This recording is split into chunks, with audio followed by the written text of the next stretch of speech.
like we said yesterday, right? So this is the flow. I've already gone through the flow. For the sake of some other people that were not able to join, I'll just go through it once again. So this is the flow we are going with. We have a form that would get the business type we are looking for, location, lead number, and image star. A brief summary of what we are doing. We are doing lead generation. We are working on a lead generation automation flow that would help you look for clients online. You could get clients from LinkedIn, you could get clients from Google Maps, you could get clients from anywhere. So that's what we are doing today. You look for clients. When you see them, you enter their name, email, or whatever into a sheet instead of you manually doing it. This would help you do the whole flow at once. You enter their names into a sheet, then you extract their information, and you can send a mail to them. Now, after sending the mail, the sheet gets updated. You update the sheets, email sends yes or no. So that's what we are going to do. And the first is form submission. So let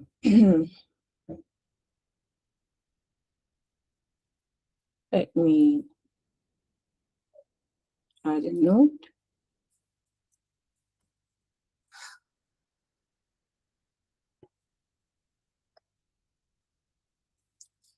As while I'm doing this, I'm going to ask that from yesterday. I know some of us that were in yesterday class that are here today. So from yesterday, I said an automation flow consists of two things, right? Something that starts the flow, and then the rest that follows. What did I call what starts the flow? Anybody?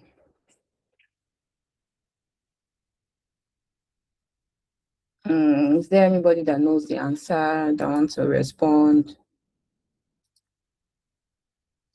Okay, the aspects of that. So I'm going to to duplicate this so that we can always have a reference, because I intend not to waste too much time here today. I'll delete this. Oh, no.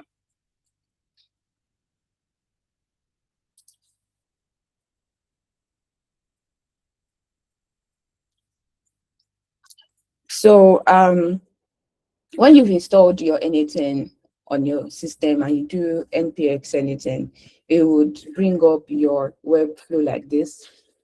This is your home page. Let me see. Yeah.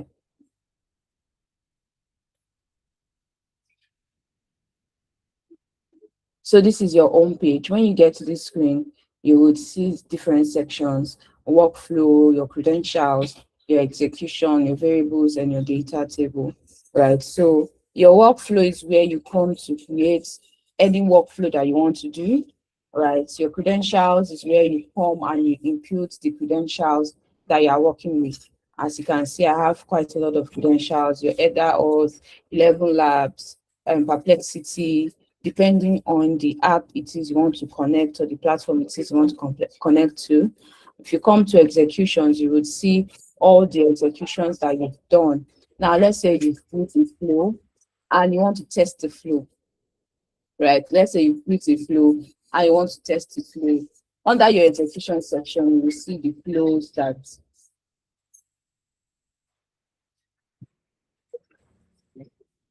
sorry for that. So under your execution, you see the flows that ran successfully and the ones that did not, right? You see your variables, your data tables, and what have you. So when you get here, for you, it might be blank. Let me collapse this a bit since it's covering a lot of things. So when you get here on this page that that you can see, right? For you, it might be blank. Now, installing anything on your local host makes it entirely free. You do not have to make any payment of some sort to do anything. Now, on your anything screen, you would see this place is called a Canva. Right, this place is called a Canva, and basically what you do here for the Canva is that you start your workflow. Now, yesterday, the question I asked, I said, what starts a workflow is called a trigger, right? a trigger is what starts a workflow. Yeah. Okay. So, like I mentioned, this form submission is what would start the workflow, and we'll just go right ahead to start. The first is the trigger. We trigger manually. There are different ways to trigger. You can click on trigger manually on app events, right? On a schedule, on a webhook call. I talked about a webhook call yesterday. That is something that is waiting to listen to an event, right? It's like a link or something waiting to listen to an event, and when it listens or gets that event, it's now like runs the flow. And then we have on form submission, and then other forms of trigger, right? So we are going to go with N8N form. So you can see for on N8N2, for any platform that you want to integrate, it has different things, triggers and actions, right? Once you've used the trigger, a Canva only has one trigger, right? Once you've used the trigger, you can't use another trigger on the same workflow except you go to the next workflow. So on N8N form event, right? Um, authentication none, form title, we give the title of our form lead generation. Let's say this form generates for designers. Now you can see title, lead generation form. Then we have form elements or form elements. What do you want the forms to have? Now, if you click on add form, you see the different options that you want the form to add. Now, like I said yesterday, there are two ways to trigger this. It could be, let's say, somebody comes across a design that you've done or you've made for yourself, and they like it. Sorry, give me a minute.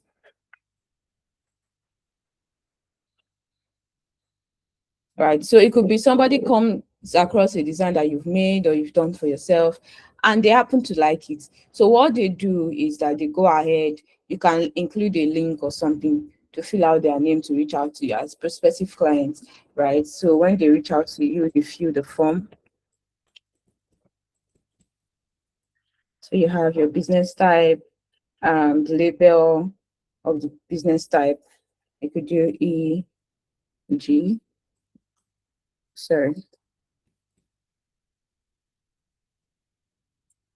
Could be plumber, or no, since we are working as for designers, let's do designers. Yes, sorry to do that. Element type text, right? So the next form field, let's go back to the template and see. So you see location. So why we are following this template is that we want to get some things out of the what's it called? We want to get some things out from here. And what I mean by that is that we want to get the user's business type, we want to get their location. If you are getting location by Nigeria or US, so it will help you filter their locations, and then the lead number, email, style, right? So location, lead number. Let's come back. Location, AG, Nigeria, and US. Obviously, once clients start pay in dollars. What was the third one just now again? Let's see. Okay, lead number. That's a number, and then email style is a drop down. Lead number.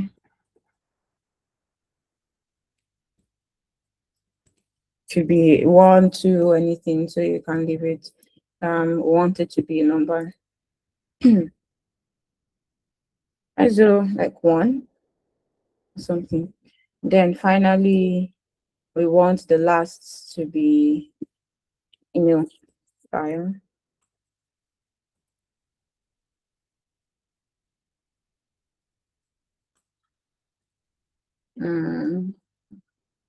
I'm do Kayode TK at gmail.com. Drop down. Good. So now we have this. You could click on execute step. So you see that if you click on execute step, it would bring out the form for you. Are we following, please? So if you click on execute step, it would bring out the form for you. So designer, obviously, we've already filled this. Let's just do designer, right? Nigeria, United States. Number, let's say 1. Oh, should this be a drop down? Okay. Let's see. It's an email, and this was be a drop down. Wait, hold on. That means let's not follow that template blindly, because from this template, the element type. Oh, okay. Sorry, we didn't finish it. Right. Element type is meant to be a drop down, and the drop down has different options, right? So the options that it has is that what kind of email do you want to send? If you want it to be professional, if you want it to be friendly, if you want the email to be simple, right? So let's just go ahead to fill it before we run it again. Friendly, professional, or simple. Now, so since we executed that previous step, we can see that it is listening, right? So we would stop listening until you click on stop listening before you would see that it has stopped or disconnected, right? So drop down, options, we'll enter our options. We have professional,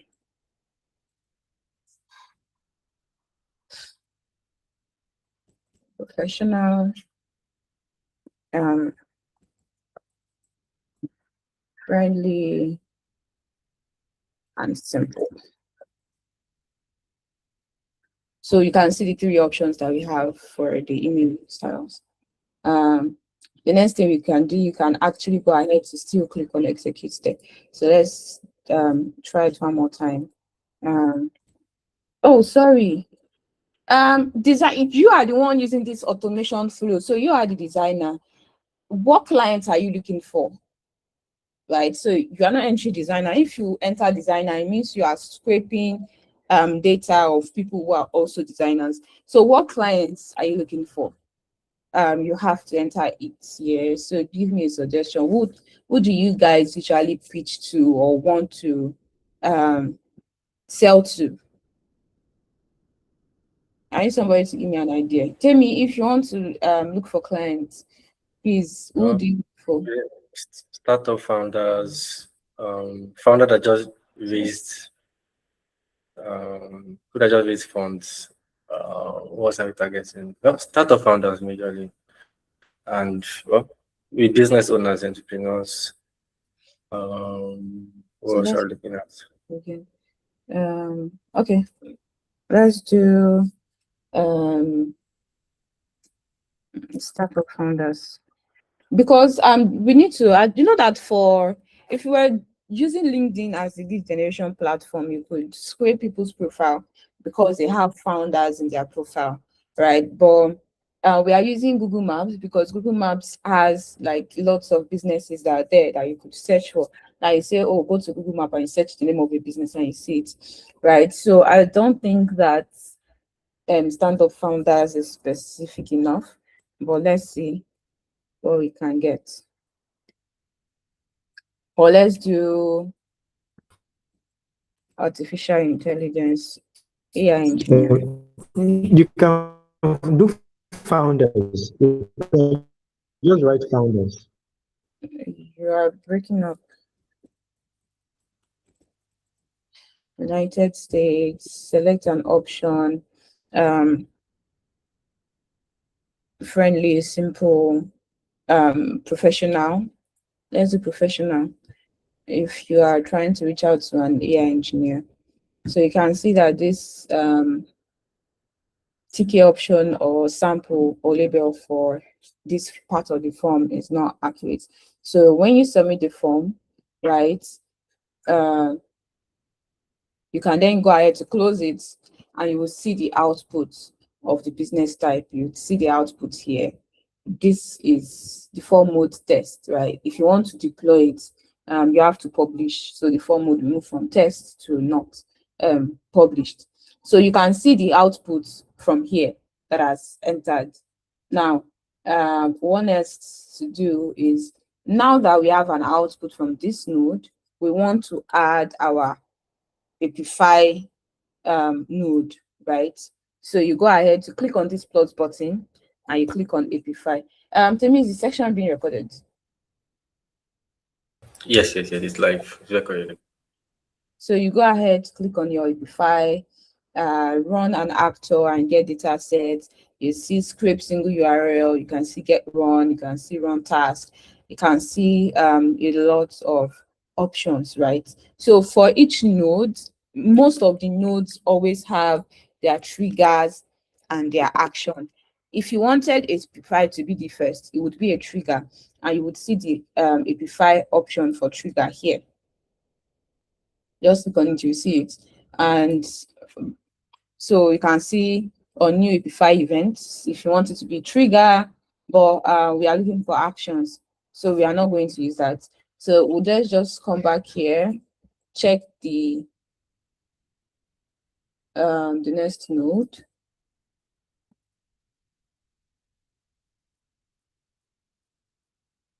Oh, okay. So two things are going on here, right?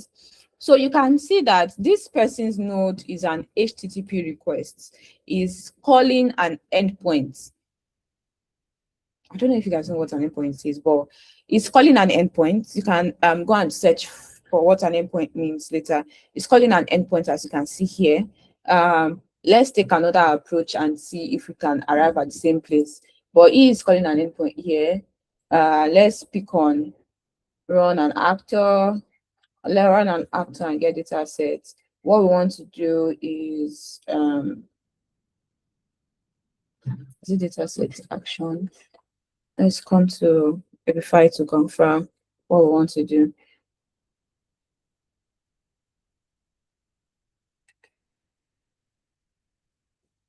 So like I did yesterday, I showed you guys this page, Google Maps sweeper, where you could come and you copy your endpoints from here, right?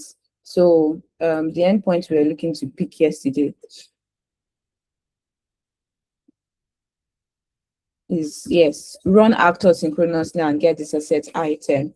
So we'll come back here and select run actor and get data sets. Can you see the option here? So we click on run actor. Oh, okay, we have to install the node. That was why this guy bypassed it yesterday. Let's see if we can install node. I mean, like I said yesterday, the self-hosting doesn't entirely have everything that you would need. So most times, instead of going through the stress of installing, when you install it, sometimes it doesn't even run as you want it to run. So that's why some people just prefer to use a data set. Like they would rather use a data set. So let's see. We need to go add credentials to get an API key. API connection.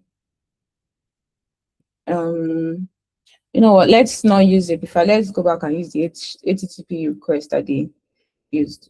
Or let's come here and get our API key. This is for the endpoints.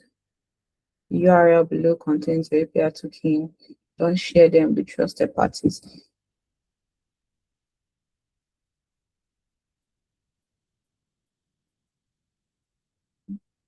Select credential. So you create a new credential, right?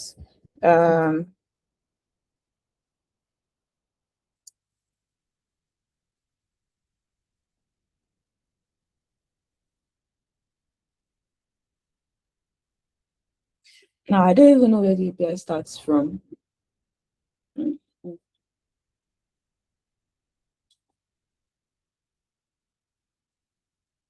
Let's see if this is where it starts from.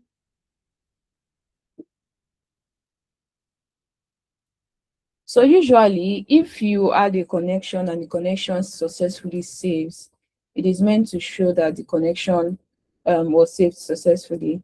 But if we don't see that it is say, oh, okay, 401 authorization failed, user was not found or authentication token is not valid.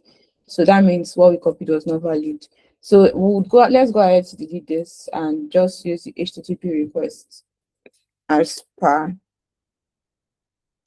I'm trying to like cover as much grounds as possible.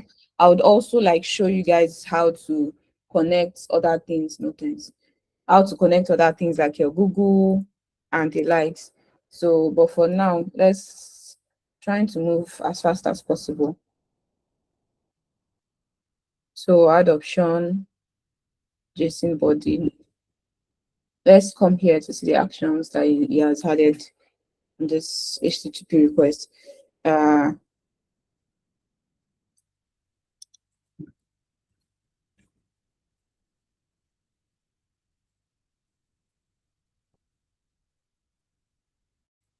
So we are using a JSON body. What this JSON body does is that it says, oh, I'm trying to scrape Google Maps with these options. You can see you're telling to include web results. The language that you should use is English, location query, JSON.location, which is the location that has been entered here. So the way to do this is like this. Let me delete it. So when you see this hashtag or $ JSON in brackets / this, it means that that is a variable, right?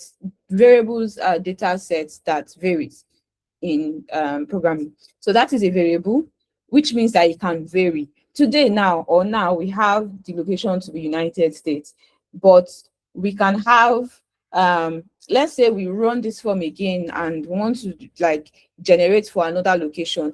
This location is no longer United States. It will now turn to another location. So instead of putting it there, just click on JSON the location. Do you see what I did? So let me do the same with here. You just drag and drop it. You drag it from here. Now, crowd places, number of crowd places. So, sorry, let me go back and see what we lead number.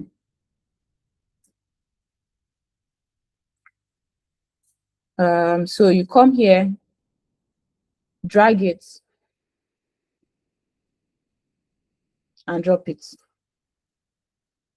That's entered wrongly. So let's drag and drop again. You put it in where your cursor is, and then there you go. So you are telling it maximum crowd places for this. See maximum images. We don't want images. Maximum leads, enrichment records, scrape directories of the website or whatever. Because what this is going to do now is look for those places, and then it will scrape the websites of those places. Then you can also see the business type, right? So this business type is what it uses to search the web for what you are looking for. So as you can see, we dragged just in the location here, and you can see what we have from this in the location to be United States, right? So you can see for this part too, we also have business type to be AI engineer, right? Like we rightly did. So you could also execute this step. Let's execute the step and see the output. Oh, it says input is not valid. Field input or maximum crowd place per search must be greater than 1. That's because we entered 0. So you can see the error message. It says a bad request. Please check your parameters. Now, when you run a flow, you would always see what did not work well. As you see this small pop-up here, and my cursor is on. So this part is what tells you, oh, okay, this is what happened. It is either a bad request or authentication failed or whatever. So what we need to do now is come here, click on execute workflow again, so that I will bring out this form. I will fill it properly this time. So founder, like you guys said, we should use United States. Number of leads that should be generated. Let's say 6. Let's generate 6 of them. Email type professional. Submit. So when you submit it, you see that once you click on this execution workflow, what it does is that it triggers the first node. If the first node is successful, then it triggers the second node. If the second node is successful, then it keeps triggering and triggering. So I'm saying node today because this is N8N. N8N use connections for node, right? N8N use connections for node. But in Make, like we said yesterday, Make uses the term module. So node is for N8N as module is for Make. And then in N8N, like the way we have scenarios, your scenarios in Make, you have your workflow in N8N. So now you can see that we searched for 6 items. Let me convert this. You can view this in different formats. You can view this as a table. If you view it as a table, you would see your options in tables. If you want to view it as a schema, depending on what you are working on, but it would be easily understandable for you if you view it as a table. So now we can see the title of the 6 items that it has scraped. It says Founders Software, Founding Fathers Pub, Founders Plaza, University of Buffalo, Liberty Hunt Restaurant, Founders Software, Founders Cafe, blah, blah, blah. So look at the description. It says modestly appointed cafe featuring light American bites, coffee, espresso drinks, plus a patio or patio. Category name, coffee shop. Look at the address, 13th Street, downtown, blah, blah. Then we have the streets, city, Rochester, postal code, New York, and the website. The website, we got it from Google My Business. We have the phone number formatted to the right format. You can see the location. Basically, you can see all the information that you script. So even if this workflow stops here, you have seen how to scrape data for founders or whatever business type you are looking for on the web. But what we want to do is that we want to get their email. So this website that we've gotten from their data, right? Sorry, I did not see the full question. Okay. Is Nigerian data scrapable? What? Go ahead, unmute and ask your question. Okay, can you hear me now? Yeah, I can hear you.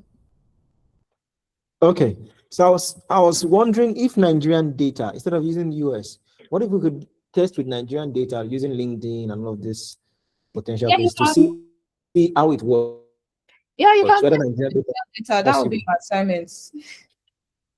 Because I've already shown you how to set it up, right? So just switch it to Nigeria, right? I don't want us to waste too much time like testing multiple things. If you want to test Nigerian data, just execute this workflow again. It will bring it up. You change location to Nigeria. Let's say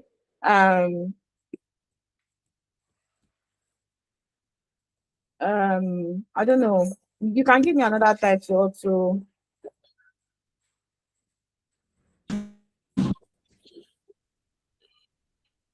Automobile, location Nigeria, lead number, let's say 5, options, professional. You submit it, it triggers this workflow, so you can close it, and then you can see this HTTP, this next node is running again. So once you click or input the responses for the first node, it triggers the second node and then keeps going. As you can see, we have Asa Automobile, category car dealer, address close to Kampala, Kodo, blah, blah, blah, Guaripa Estate, Abuja, Federal Capital Territory, close to this Federal Capital Territory, phone number. You can see their phone numbers. Their phone numbers are even here. Format it. Check if they have a business website, a website rather. I don't think these ones have websites. Some columns are hidden.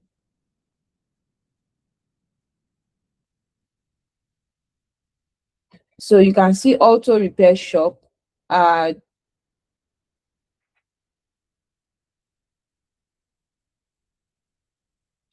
What is it called? They do not, the website did not follow. They probably do not have a website or something. So that's the thing about most Nigerian businesses. Most businesses, they don't tend to not have.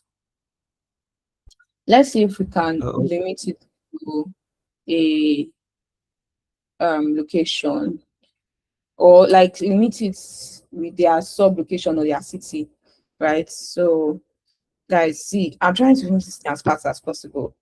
So let's see the options that we can get. Language, location query. Let's see.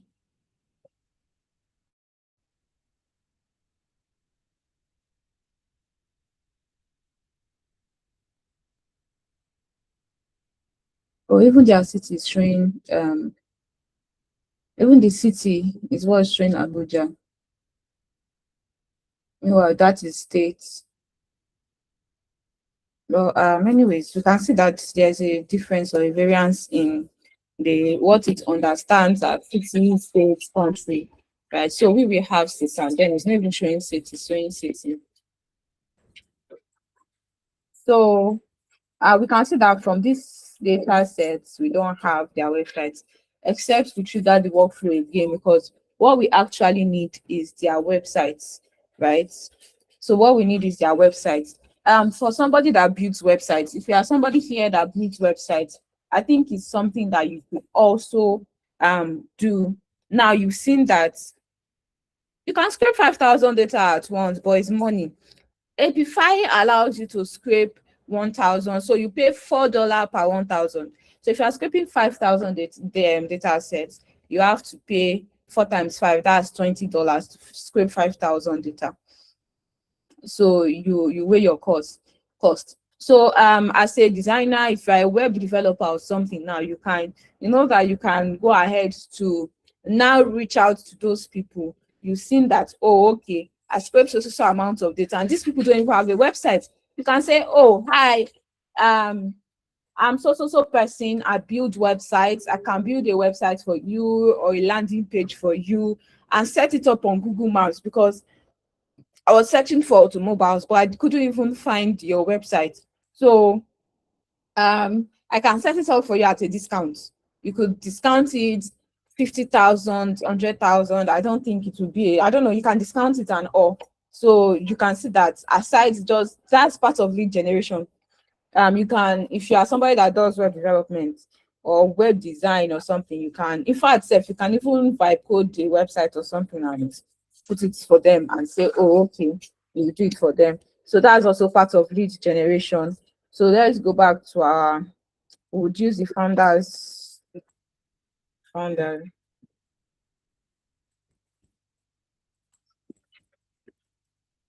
United States. So this is just to show you how to use automation, anything.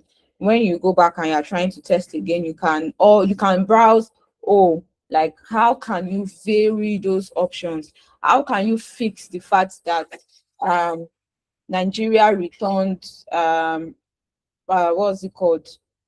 City, right? The Abuja, you can find out how to filter it or what have you. So yeah, we've selected professional. So let's run it again.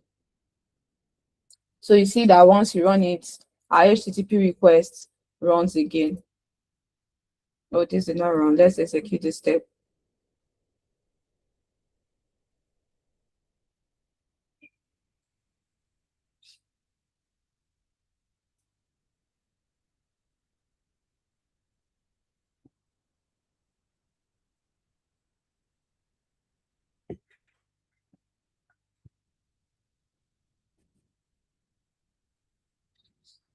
Okay. Node executed successfully. Oh, you can even see that even varied the search results. Like you can see that it has varied the search results for us. The first time I can see founders, or probably because we entered a different, the same founders. So I don't know what we entered before. So you can see founders green, still basically almost the same thing. But yeah, you can see that. In fact, can you see the difference? Most of the data we scraped the first time we used founders, they had websites. Now again, they have website, but we scraped for Nigeria and we couldn't find a single website. So phone numbers, whatever, and then let's go and add the next node. So if we click on this plus button, it will bring out the options or the different options that we want. So now this filter, we want to filter that list that we've gotten from the site by websites if it exists, right? So it is an HTTP request, and what it just does is that it goes to that website to check if the website exists. If it exists, then it moves to the next. If it does not exist, then it doesn't go anywhere, right? So let's go and add our filter.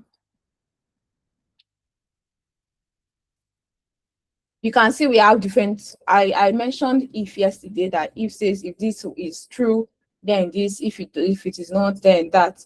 So filter is used to remove something that you don't want. So we want to filter by website. So this is the website option. Like I said, you drag it and you drop it here. So we want to check. Oh, sorry, we want to check if it exists. Right, so click exist and execute your step. It says wrong type, HTTP, facebook.com, found as a string, but was expecting a boolean. Okay, so what it is saying now is that we came here to do boolean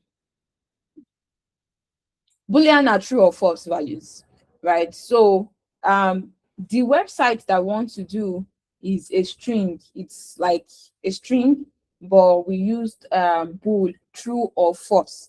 But what we want to do is check if this string exists, not if a true value or a false value exists. So let's execute step again, right? So after executing the step, we can see that we now have 4 data sets instead of 5. I don't know if you are following or if you can see the difference. Please, are you following? Going back to this, Yes. we scraped 5 data sets. Yes, we are following. How Yeah. did you check the node that exists? Where did you see it? So that was the node we just did, right? Let me just see I how saw you do it. You can hear me. Okay. I saw you do it, but I'm saying, where did you note it that this one exists or did not exist? So from this node, you would see the ones that have website, and this next filter, it is called a filter, like I said just now.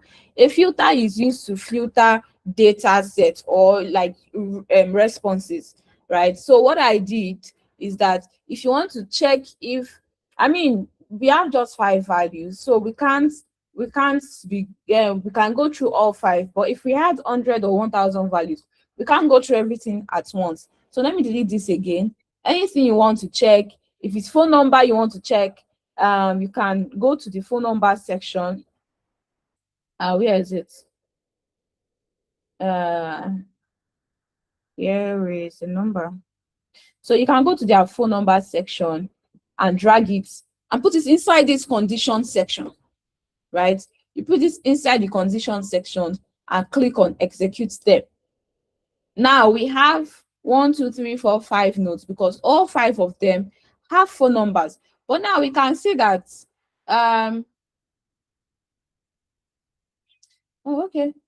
not all 5 have phone numbers, and this shows empty. So let's try string is not empty. Now let me say something here. You can see that different conditions exist for different problems. Are you following me?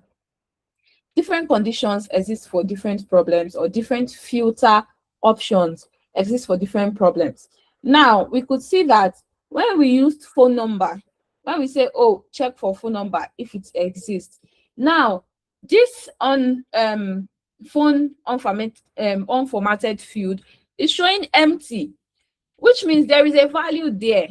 And because there is a value there, it cannot tell if it exists or not. It's not checking if it's actually a phone number. It is checking, is this field empty or not? Is it undefined or not?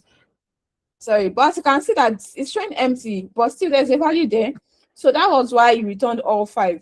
So if you switch it to is not empty, and then you execute the step, you will see that we now have 2. So that's another option that you can use to filter your data sets. Now we have 2 of them that is not empty. Do you get? Let's see if we can take one more. Let's change this to, you can even add multiple conditions, right? You can say, oh, you want to search for contacts of people that both have phone numbers and their websites, right? So if you pick these and then you move websites here and you say websites exists, and you execute this step. So it's, as you can see, only 2 of the data we scraped have phone numbers and websites. Now, if you change this "and" to "or," it would show you the ones that has phone numbers, or the ones that have websites but they don't have phone numbers. If you execute it, you see that we have 4 of them. Some that have phone numbers, some that have websites. You can see the empty that we filtered, that we say, oh, it was empty, but they have websites. That's why they are showing here. Phone numbers, websites, and if you are using an and means this and this must exist. That means both of them must exist. But if you are using or, it means even if phone numbers doesn't exist, at least let websites exist. You can add as many conditions as you want to keep filtering it.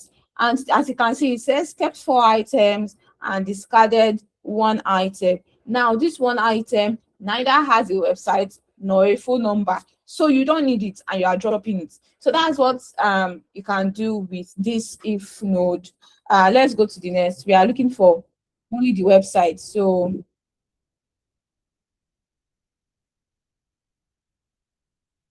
let's delete this. We are looking for only the website that exists so that we can using the website exists. Okay, that's discarded item. So you can see we are looking for the website. Now let's move from here to the next node. We need to move really fast. This, we are supposed to end by 6:30. So the next node we have here is information extractor, right? This is information extractor is an AI model. Now what it's meant to do is that it's meant to extract this what's it called? It's meant to extract this information that you can see here, right, from the website. So we'll go there and click on agents.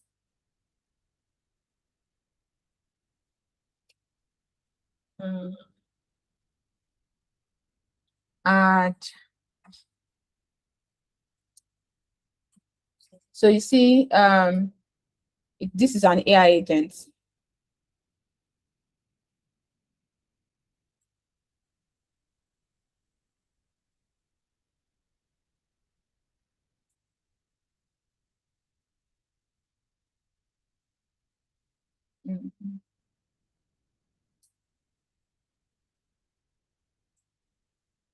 Let's go here, copy the description.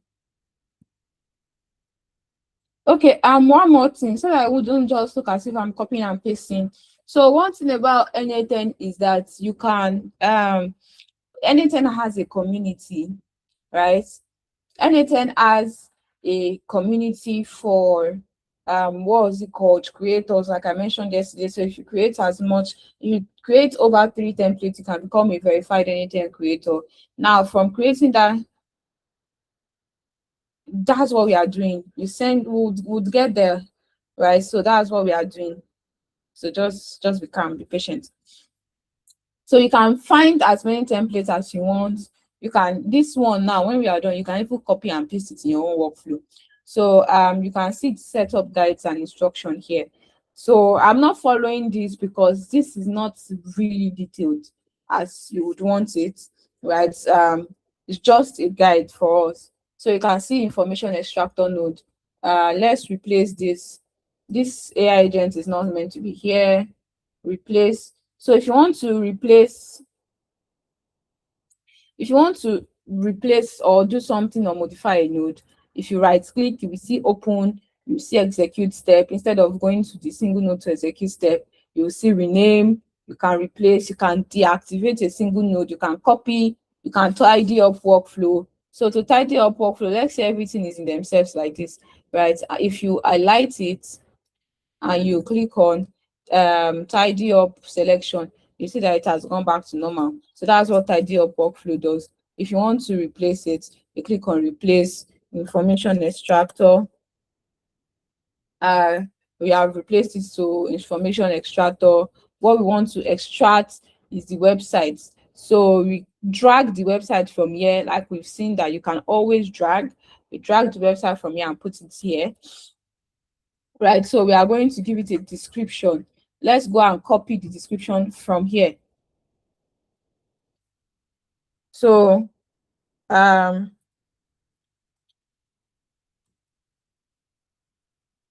copy.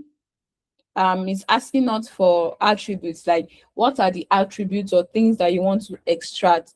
So we want to extract the email.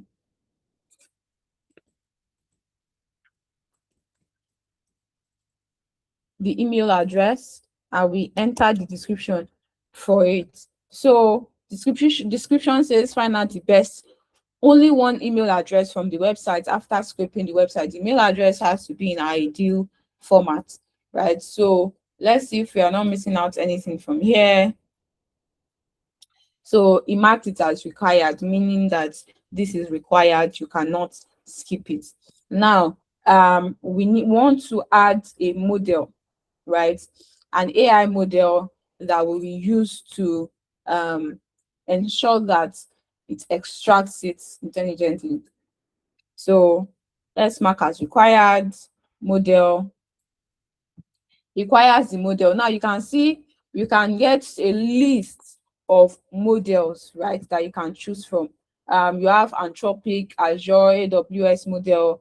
If you want to explore this, since the recording will be made available, you can always go back to the recording. So you can even see Grok. Yeah, you can. Just use the AI and give it a very descriptive description, and it would help you extract that. So we've added the model that we want to use. Now it is asking for credentials.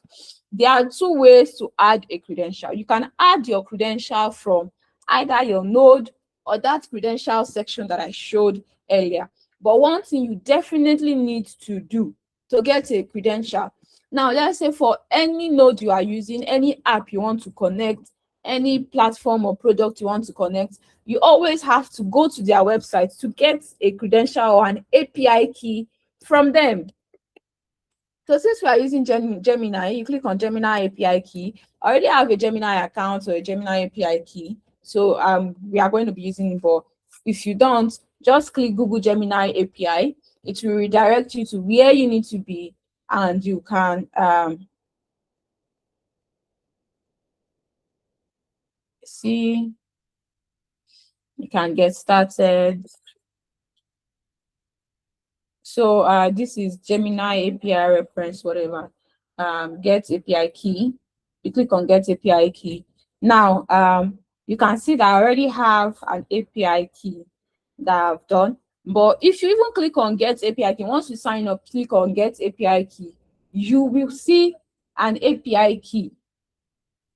You will see an API key for demo or whatever that you want to use. You see an API key. I created this one for a RAG project. So let's just use that. Come here, back to your connection, right? If you click on select credentials, now you've not connected any Gemini API before. So click on this section, delete it, and put your API key, right? So click on save. So you will see connection tested successfully. Now, if the connection was not successful, it will tell you connection was not successful, and you click on this retry button to try again. But now that we've done it, it is successful. So, oh, no thanks. So you can now select any of the models you want to use, right? So you can select any of the models you want to use, stable version of 2.0. But see, when you are selecting a model, it is always very recommended that you select the most appropriate and that will not take a lot of cost from you, right?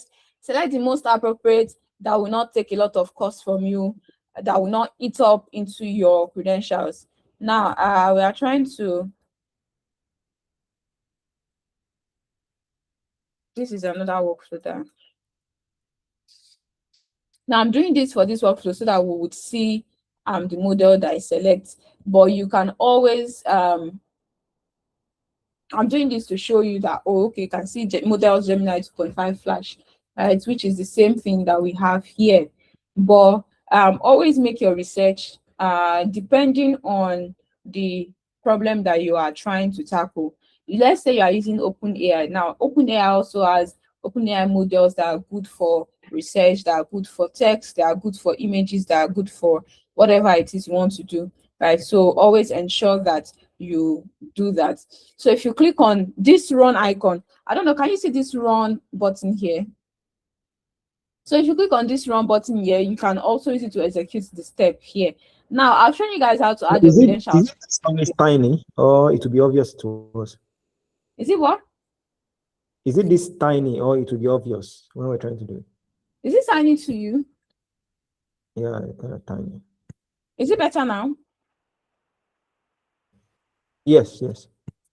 Okay, sorry about that. I didn't know that you guys could not see it. It was visible to me. Sorry. So you can see this information extractor here. You can click on this run button part to run it, right? So if you run it, now we've entered an error. Let's see what it says. It says the resource you are requesting could not be found.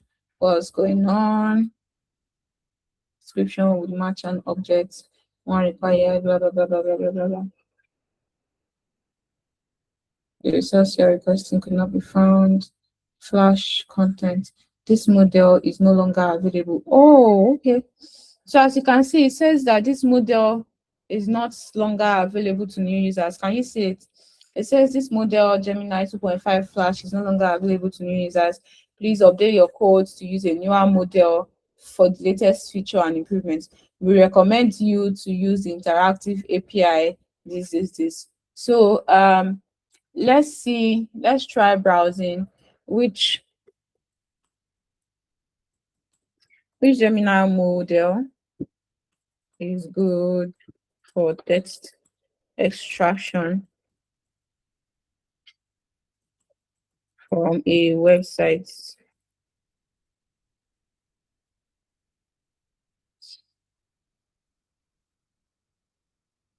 It says Gemini 1.5 Flash.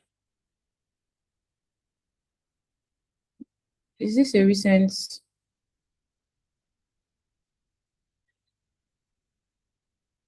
Was this 2.5?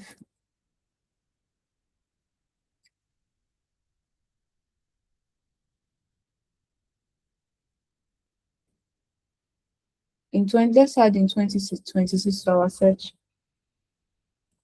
2026.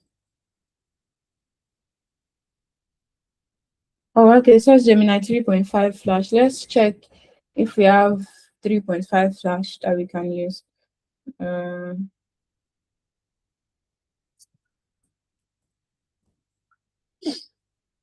Okay, yeah, we have 3.5 Flash. Now let's try to execute it again. Let's see what we have.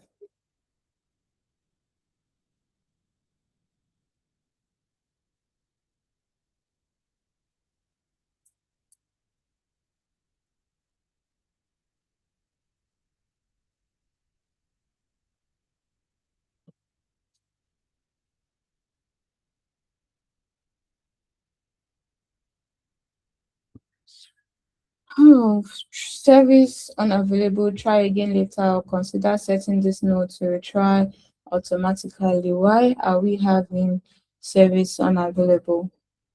Find out the best. Blah blah blah blah blah. Let me ask. Can we use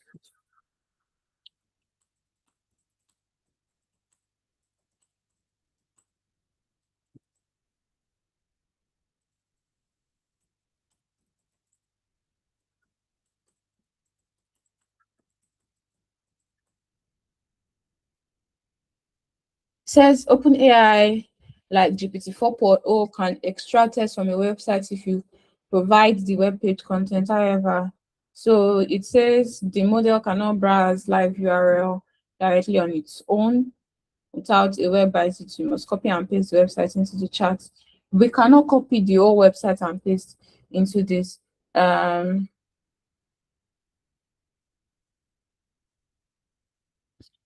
it looks like Gemini is not going to cooperate with us today. So let's see. Or do we need to have a billing to be able to use it? Let's see what we can do with this.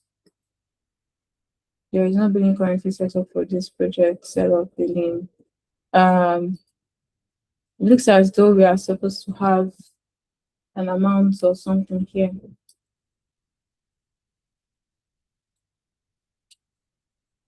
Now let's try again. If it's not going to work, we'll see if we can top up.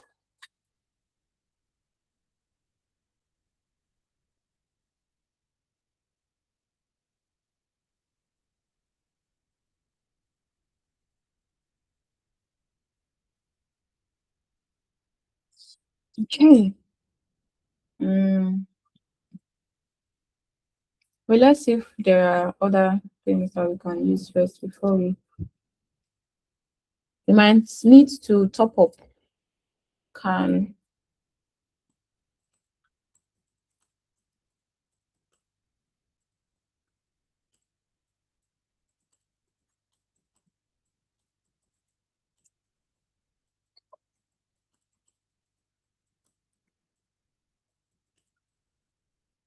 without setting up billing, just to confirm.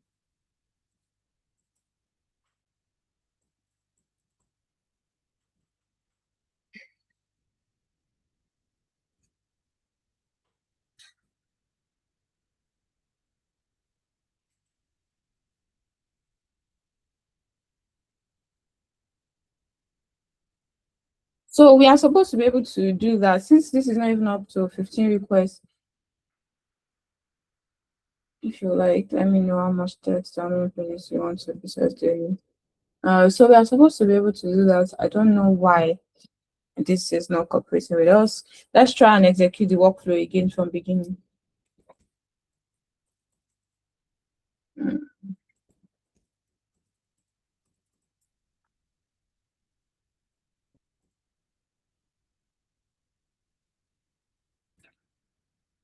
I really want us to be fast with this thing.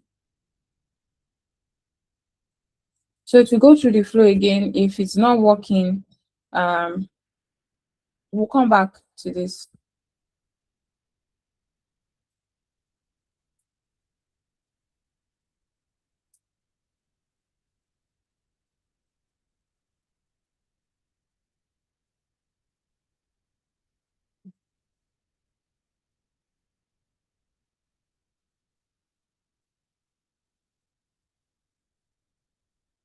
So this did not even run properly. So let us set this to always output data. And let's see this. Always output data. Because sometimes if you don't output data, sometimes the data will fail, and if you don't output data, the data will fail and you would not know where exactly. But if it outputs the data, you would know which one is empty, which one is not. Okay. So a question for that founders, that particular the target person, can we add more than one? Can we say founders, secretaries, and so? Yeah. You can have more than one. Just How do trying to we? Is it will use a it be comma or okay? Yeah, you can use a comma. You can when you are trying this, you can just try different things on your own to see how it's you can modify, shift this, shift that, and all. Right. So um we have like 15 minutes. So you can see that even now it has even like shuffled again to something else. This extractor part is where it's failing, which is not supposed to.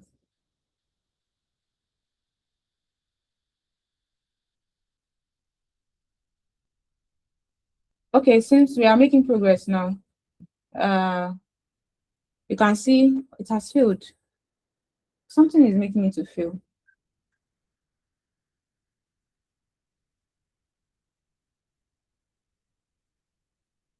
So something, okay, I think it is token limits or something. Do we have a token limit? Because it's supposed to run 4, completion token 22, prompt token. Let's see if we can reduce this prompt token. Oh yeah, to match an object with one required property. Blah blah blah blah blah. The funny thing is that this system prompt,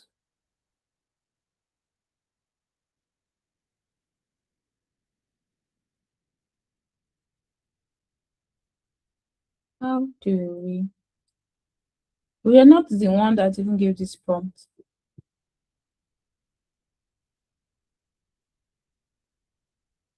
So let me take you to executions. You can see your executions from here. Like if you did something and you want to check what went on or what went wrong or something, or why it failed, you can always come here. You will see your executions and why it failed, right? So maybe let's try to reduce our search to 2, because it seems as though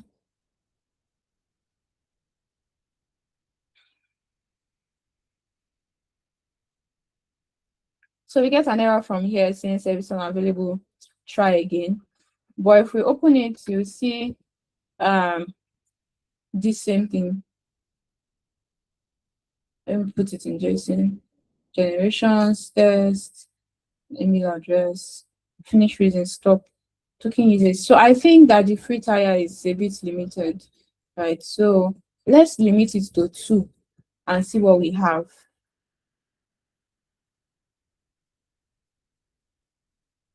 Okay. Okay, let's execute workflow again. Would limit the form to 2.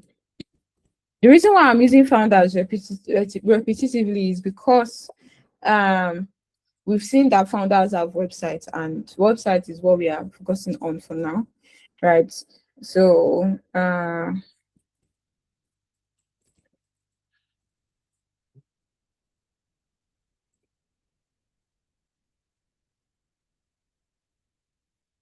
let's keep our fingers crossed. Hope it works.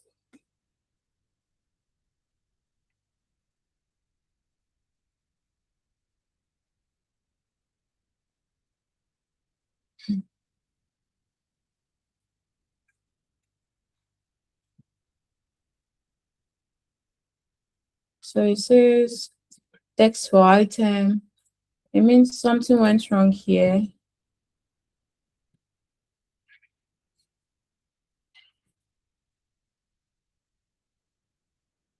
This node outputs empty.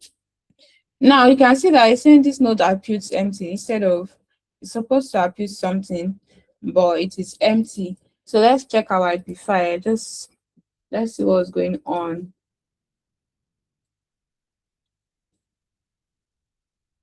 We still have billing, so let's try it again.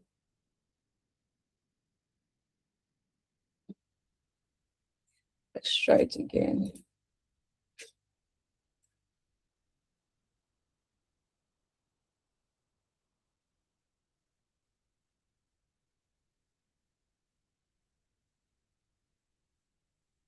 Why does it keep outputting empty?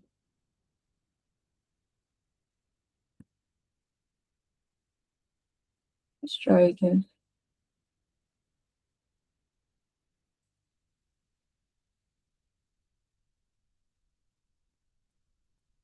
Maybe let's turn it off and try again.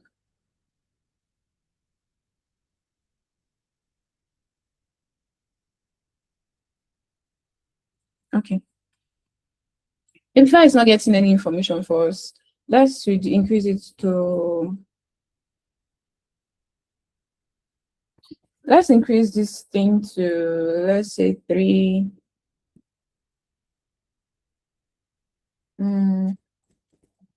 Let's try something else. Bag maker. Let's try Nigeria for national.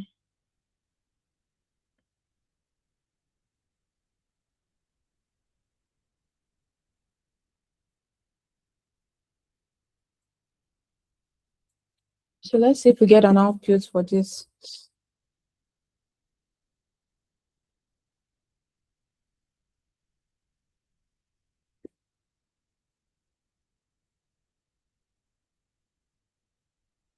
Oh, okay. So we got an output. I don't know, I searched for bag maker, but we are seeing shoe, handbag shop. I think it's just this handbag shop that is what we are looking for. Except it was included in anywhere in their title or whatever that they make handbags. But you can see their phone numbers. Let's see if they have a website. They still do not have a website. I don't know why, but oh, okay. So we are seeing shoe factory here because shoe factory also make bags, and so there's no website. We'll still use bag maker, right? Let's try changing to the United States for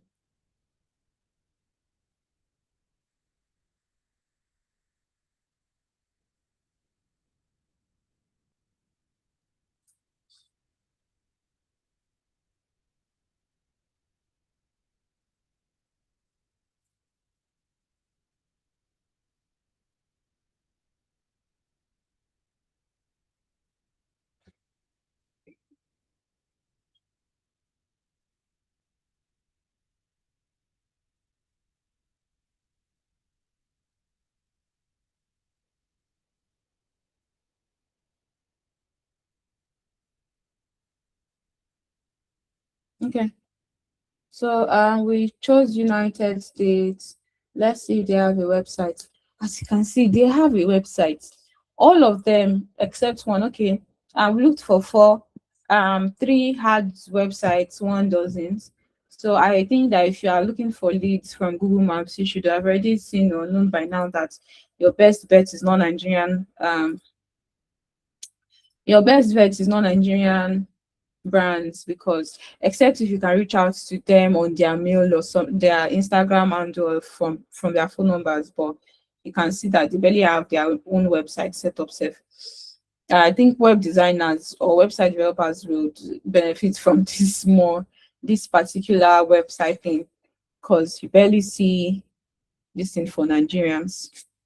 Because what will it cost to actually set those things up? So let's check Gemini again if it will work. We can see that it's not working.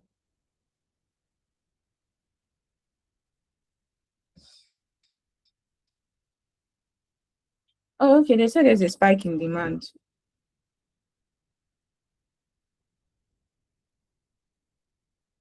Yeah. You can specify for law firms.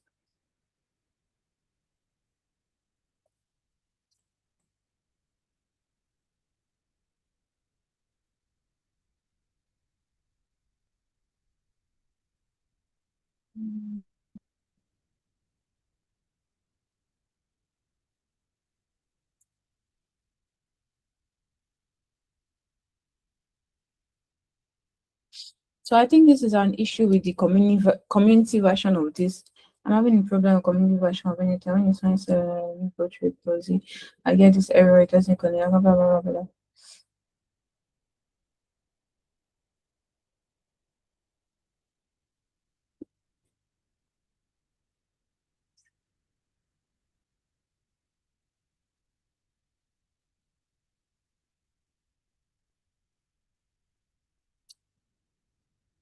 So apparently it looks like this problem is just not for only us. Lots of people are going through this issue. Let's see how. Wait, hold on. I should have a workflow where I did something for web URL to get information from a website URL.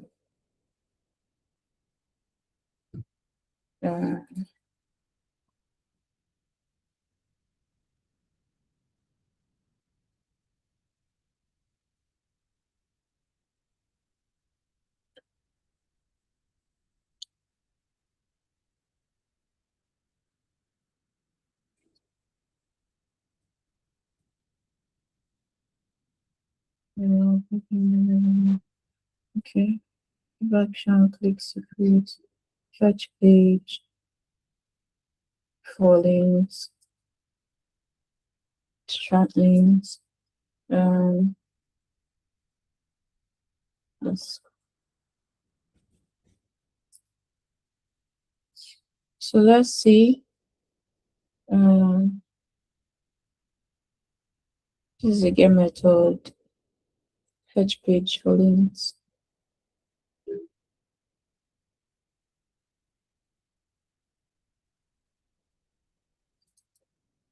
Okay. Extra links. Let's see. We should be able to extract email address from here. Because we have hit a blocker at this point.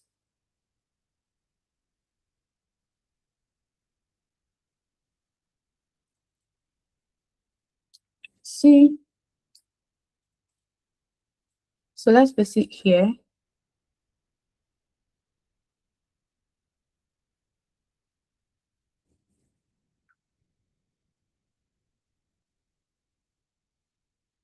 And then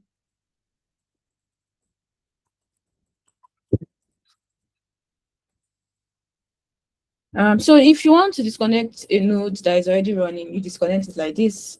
As you can see, this blocker that we've encountered is not from us, it's from Gemini. Something that has to do with the self-hosting not working properly. So let's connect a new node. You drag this plus to this side and you've connected the node, right? So I think websites are usually HTML content, right? What do we want to extract? JSON property data. Key, I think the key is websites. Okay. Okay. Return value text. Tell me, do you do web? Have you ever done web? Have I ever done web?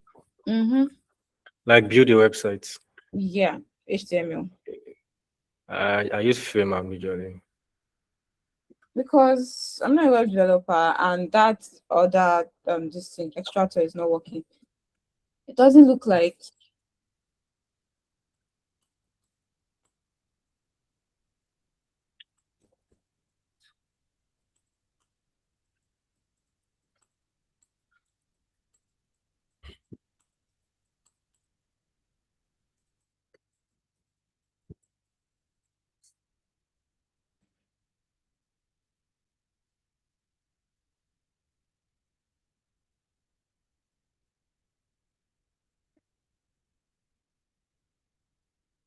How do you expect me to download and copy. Important rule, no direct web browsing, respect privacy, blah blah blah blah. Let's see if we can use Anthropic. If we can't use Anthropic, that means that we have a blocker.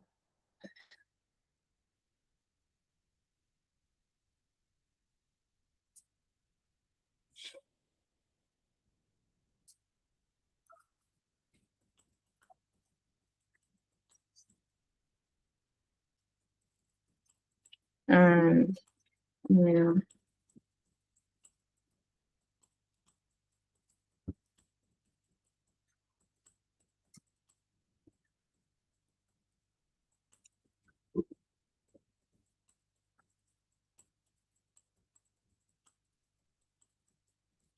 Which model can I use for that?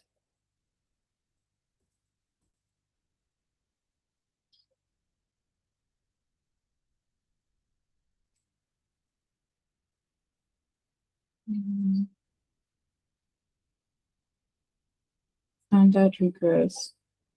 Okay. Option 1. Use HTTP request node to fetch the website URL, followed by a code node, JavaScript, to OpenAI model. Best pharmacy, blah blah blah. The website, emails using trick like blah blah blah. You can use an LLM recommended model, Anthropic, fast and cheap, smart enough for text parsing, connect an advanced AI. Is the website text clean and straightforward? Also use anti-scripting. Scripting. Yes, I'm using Apify.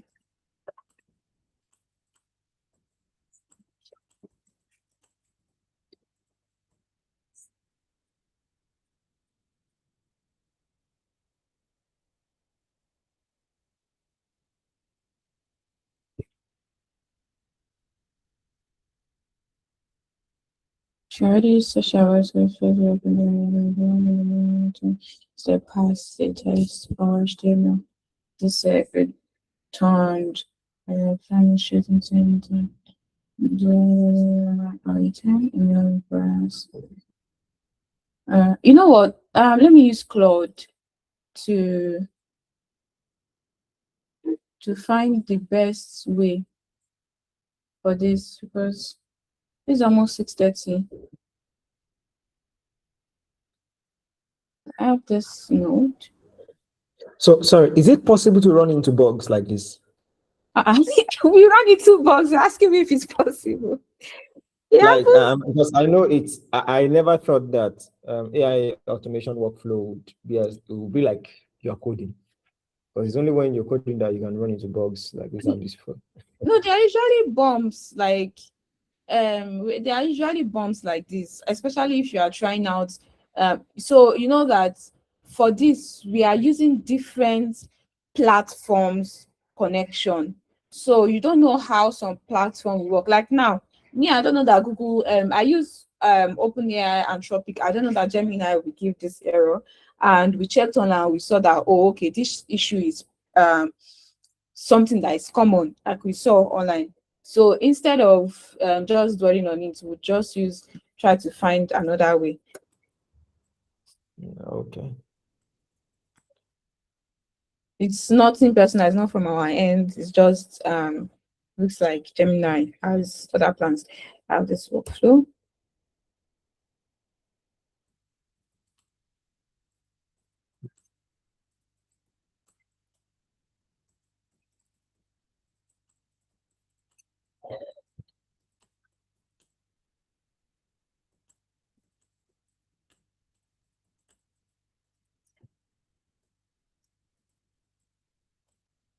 Let's copy our error.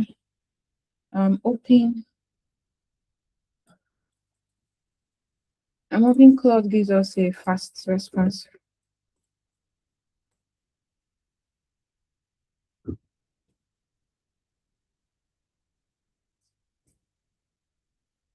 Just send the information to something fake.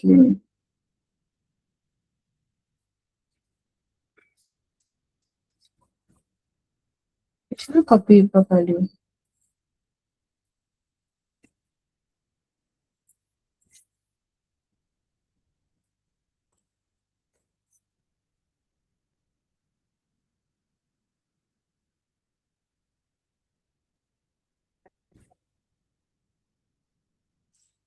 Even Claude is not even up to date.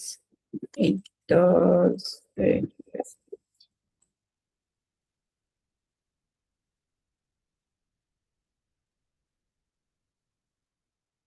you imagine? You are right, I was wrong.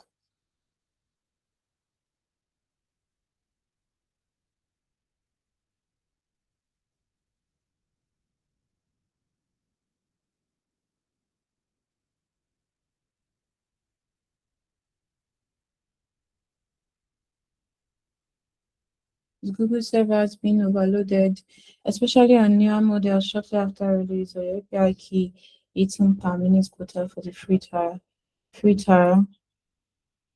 It does this error, yeah, every single one. Explanation, free trial, first person. The trial doesn't support interval. And again, I guess this a free trial quota is already exhausted. Free trial limits apply. You often a and the request permit and small daily cap. Model prefix issue before blah blah blah.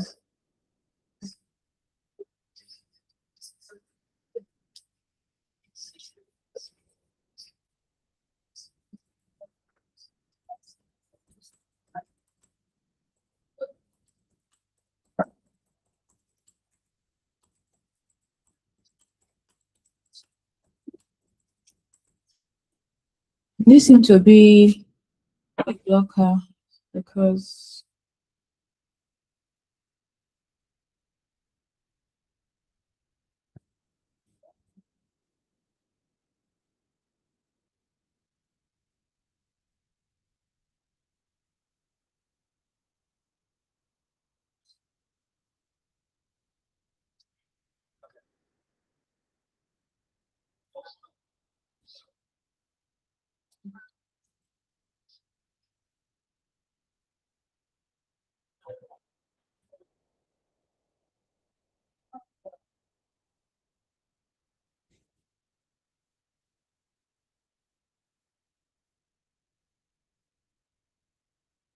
okay, let's try this.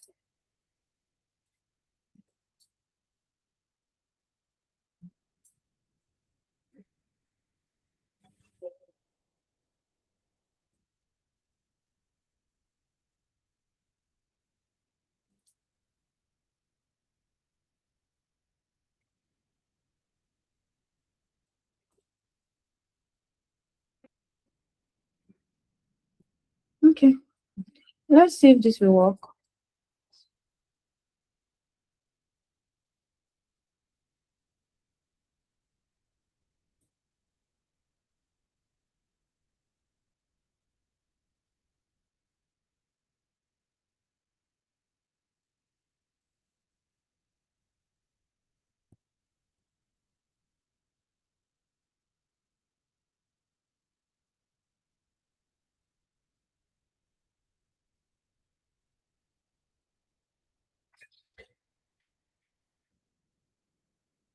Okay, still the same thing. The model is currently experiencing high demand spikes in demand are usually temporary. Let's try again later. So what do we do? Give me another alternative.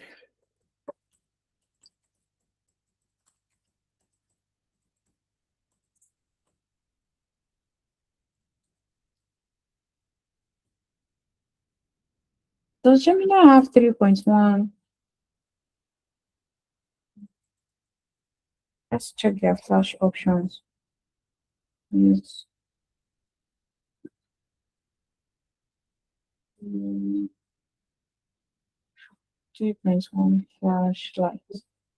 Says let's try this. Let's execute the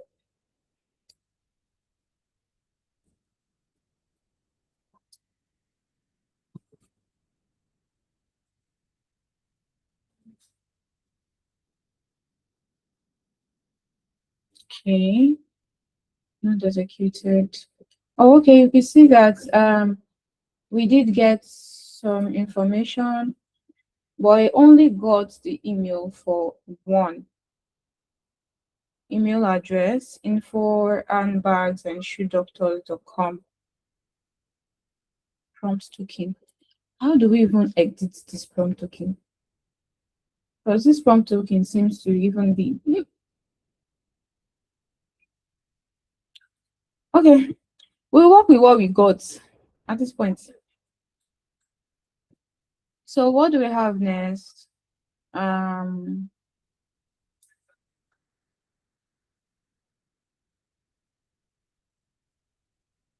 Let's go back to our workflow. Trying to move fast. 3 minutes ago. Okay. Okay. So we have an if node, and we are trying to like confirm for this if node. We are confirming if it actually was able to extract the email address successfully. Now, if you even ask me, I don't even think this node is necessary, but I mean, oh, good. It actually did extract everything correctly. So take notes. If you are recreating this thing by yourself, now the Gemini 2.5 Flash is no longer available to new users, but 3.1 Flash Lite works. So please take note of that and use it. So now we want, if it exists, do something. If it doesn't, then don't do anything, right? So, or if it contains email address. Now, if it exists, we want it to append, those details to a row in our Google Sheet. Now, this is where connection comes in, right? So we need to add a Google Sheet to the next row.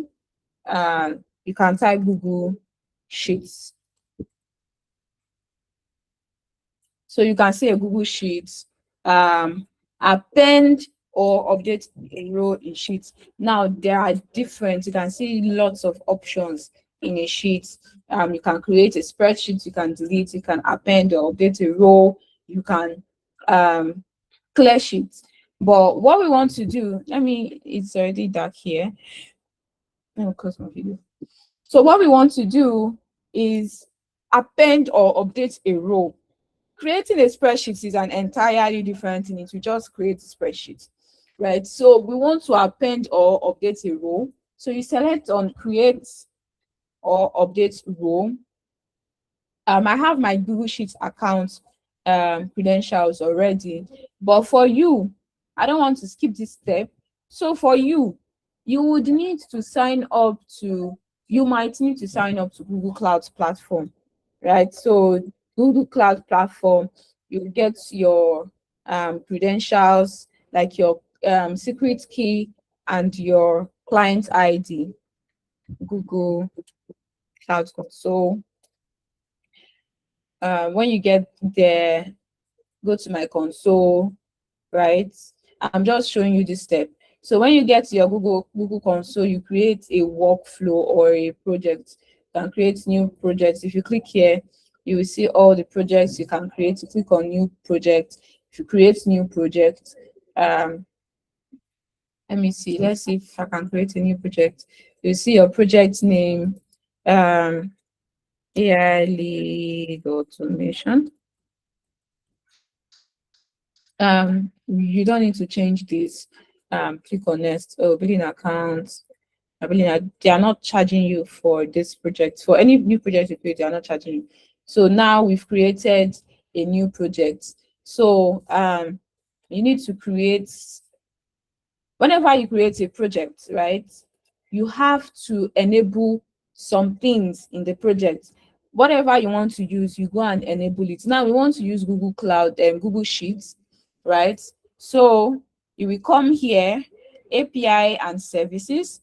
You enable, you come to library to see all the libraries that are available. Now there are a lot of Google products that you can use. You can see Gmail API, you can see Google Sheets API, you can see multiple APIs. So we want to enable Google Sheets API. We click on this and we enable API, right?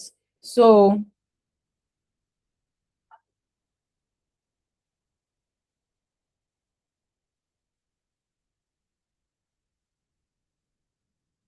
You click on this enable API, this Google Sheets API. Now, if you don't enable it, there's something that will happen. And what will happen is the fact that you will not be able to use Google Sheets. Now, it varies. There are some of Google's products, like this Google Sheet itself. I don't think it is really restrictive, right? You can use Google Sheet, but when it comes to email or Gmails, sometimes you would have to like create a Gmail account, right? You would have to create a Gmail account. You have to enable your Gmail. Then you would enter your OAuth redirect and some other things before it will be able to work. So let's do this Google Sheets. So after this, you go to your Google Drive, or just come here and type Google Sheets. Let's come here and type Google Sheets. If you type Google Sheets, you will be able to sign in. Creates a new sheet called lead.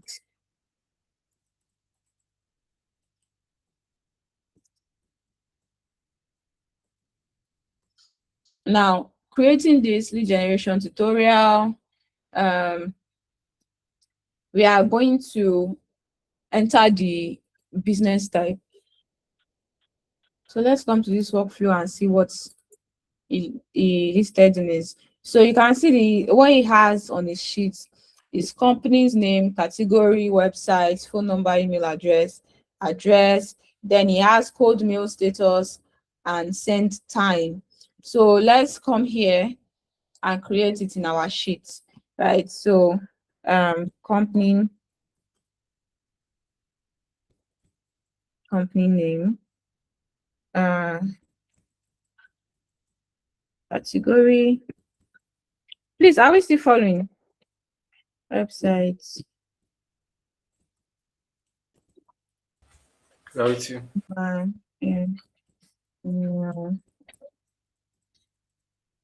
Email address.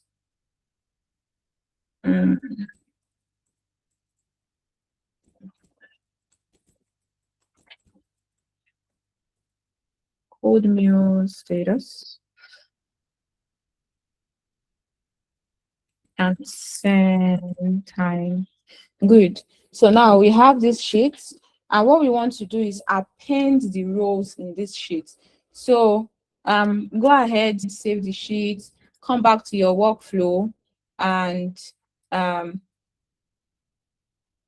sheet within documents, append or update a row. You will see a list. Okay, I need to authorize my account, sign in. Okay, so this is what I was trying to tell you guys about, right? So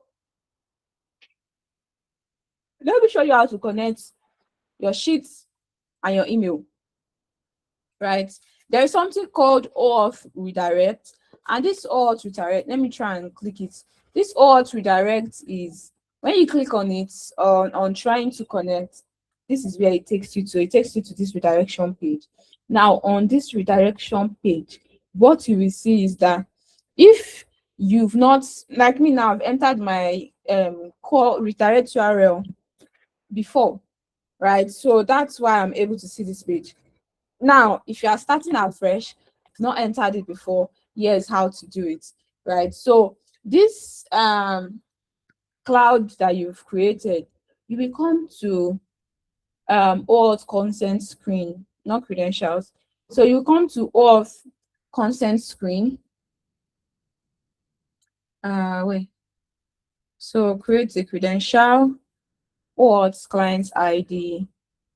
You come here, create email, first configure your consent screen. So get started.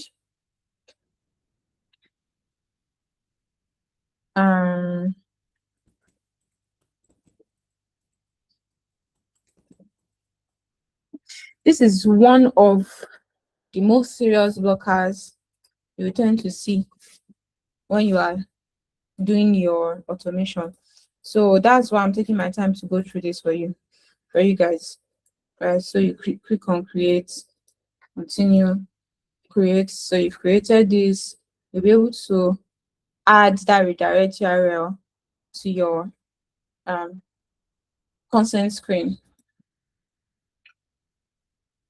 So you come here, create client, application type is a web app.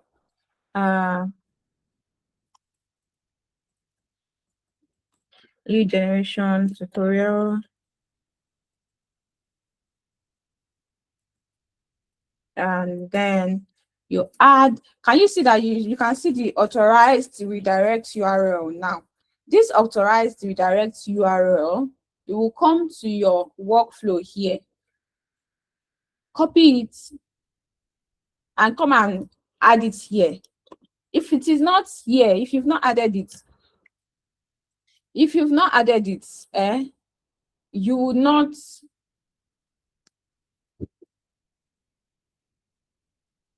it will redirect you to another place entirely. So once you've added your redirect URL from there, you see client ID and client secrets. Now, this client ID and client secrets, anything that has to do with secrets, you always have to copy it and keep it safe because you will not see it again. All right. So let's copy our client secrets. Come here. You can see client secrets. Let me rename this.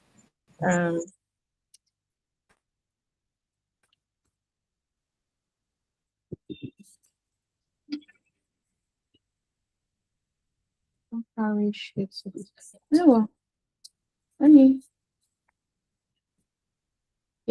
throw this away. I would create a new credential because I don't want to mess up what I have already. So you can see now, if you are starting to create a new secret, this is what you see. OAuth to recommended, redirect, we've copied this. Our client secrets, paste it here, temporary, because I'm gonna delete this.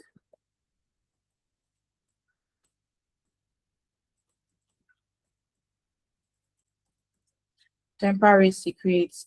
Come back here, create your client ID, and then you put your client ID here. After doing this, then you can try to connect. So sign in with Google. Can see it takes you here. If you don't do that step, you can see access blocked, has not completed the Google verification process, right?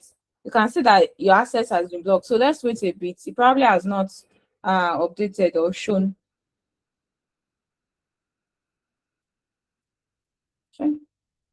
Now, it's because of this tutorial, I'm deleting this secret I've created, right? But it's because of this, you can see it.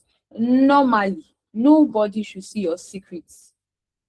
Nobody should see your client's secrets. If they see it, it is a huge, huge problem. Okay? So I need to copy this and paste it somewhere that I can see it for another connection.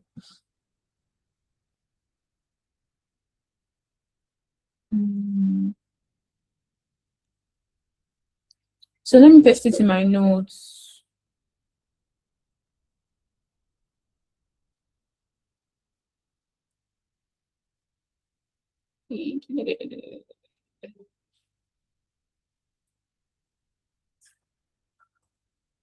So I see people are looking at my secrets. Let me go on.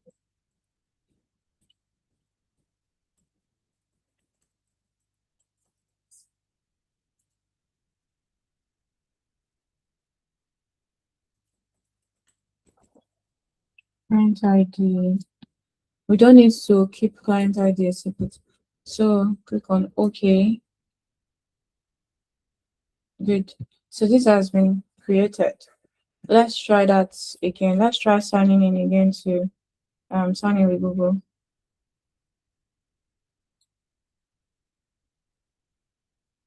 Keep saying has not completed this. Oh, okay. There's one more step to go. Because I hope this is not confusing you guys.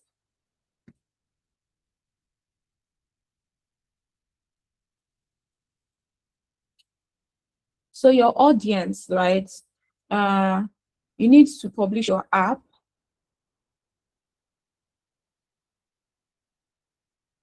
Good. You need to publish your app and then come back and try it again.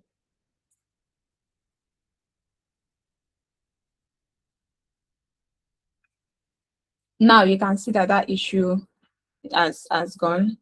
So you click here, select all. Now this selector gives access to your Google Drive and your Sheets, so you can update your sheet. You close this and then you come back here, right? No thanks, don't save it. And then you would see still not loading. This sheet within the document. End of this row. Could not load list. Why is it not loading the list? Yeah.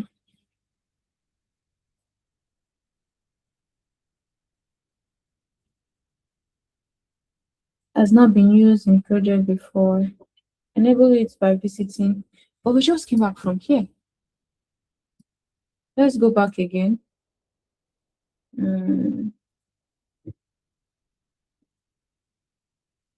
Right here. It's still telling us to go and enable sheets. So let's go back again and check.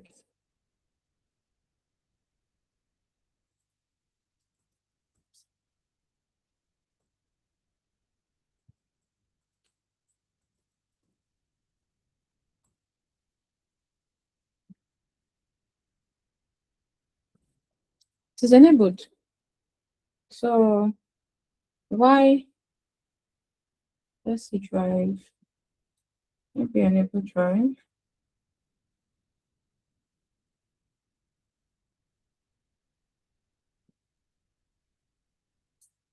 Okay, let's go back and check.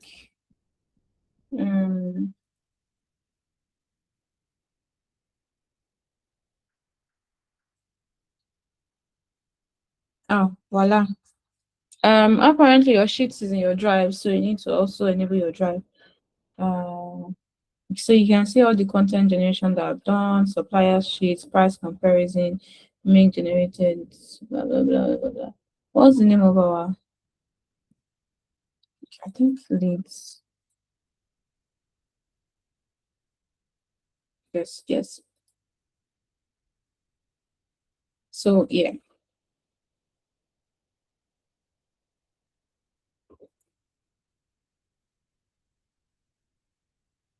Okay, let us run this. Let's execute this if node. We've not executed it, that's why there is no data yet. So I just had node.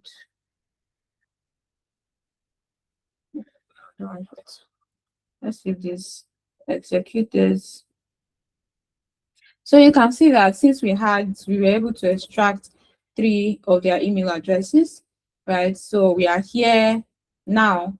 All we need to do is match each of these documents to email.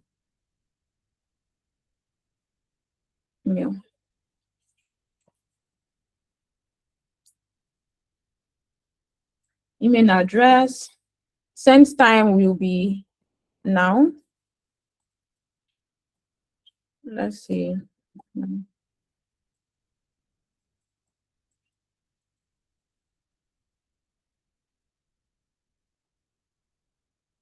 Defined.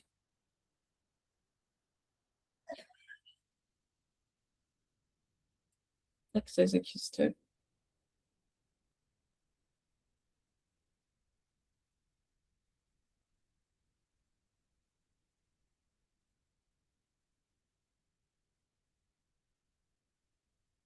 Good.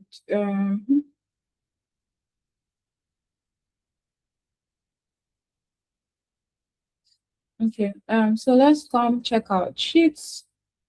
So you can see your sheets that the email addresses that we're able to like access or scrape is now showing here, right? So if you want your company's name, category, phone numbers, all of these things that we got.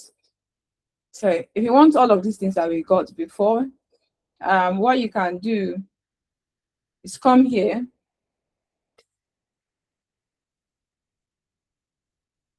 Add a sheet from here. And let's say from after filtering, you could add a sheet, Google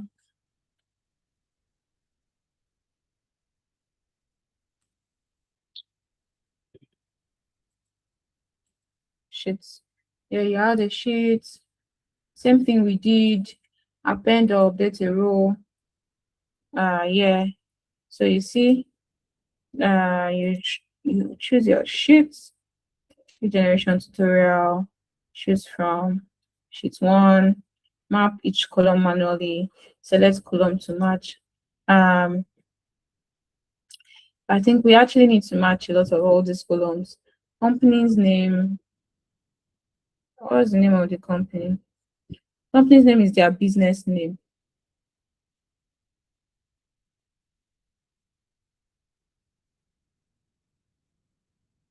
Promotional. I thought we saw the name of their companies.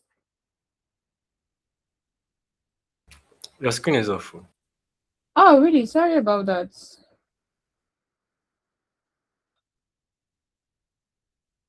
Sorry.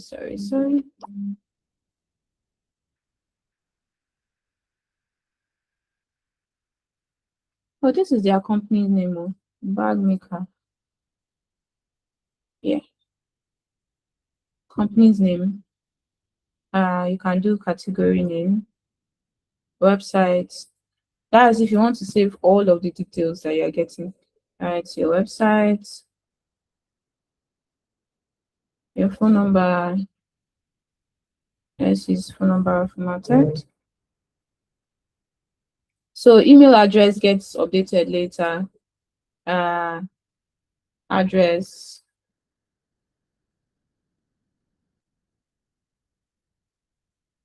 Okay. Cold mail status. Because at this point, email has not been sent to them. You can do false or use an emoji or whatever. Right. So yes, and we have this. I'm not going to execute this step. I'm just showing you that you can do that to update these details yourself. Right. So let's go to the next node. What they did here. And you can also use your filter, make reference to your, you can still do everything here, make reference to your filter node. But it's usually easier to have multiple steps there. The next, let's go to the next. Please, I don't know if you are following.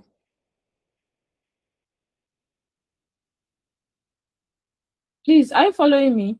So at this point that we are, right, I will put a pause here because I don't want us to actually send a mail to those people. Is that fine? I don't want us to actually send a mail to those people. We would do the rest, which is the loop, information extractor, how to edit field, send a mail, append or update role in a sheet. But I don't want to send this mail. So I'll put a pause here. And what I think we should do is update this email to our email. Then we can now pick it up from here. Does that work? Nobody's saying anything. Yeah, it makes sense. Are people tired? I get it, makes sense to me. Sure. Okay. And don't let me just update this stuff once and for all.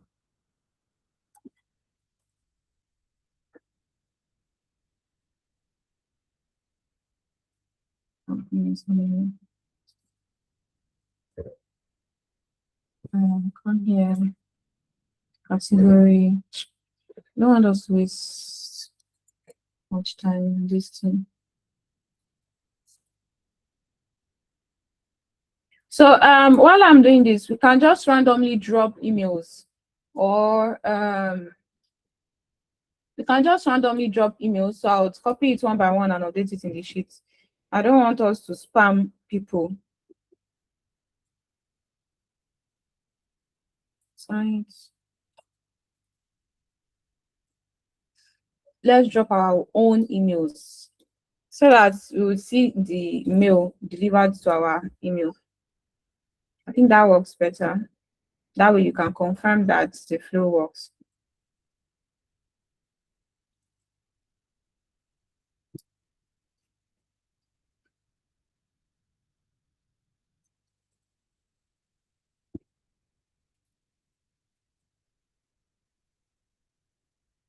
Okay, thank you.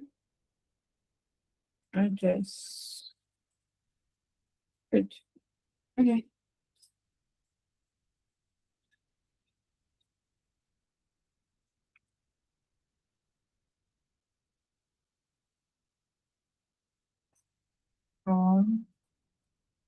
Mm.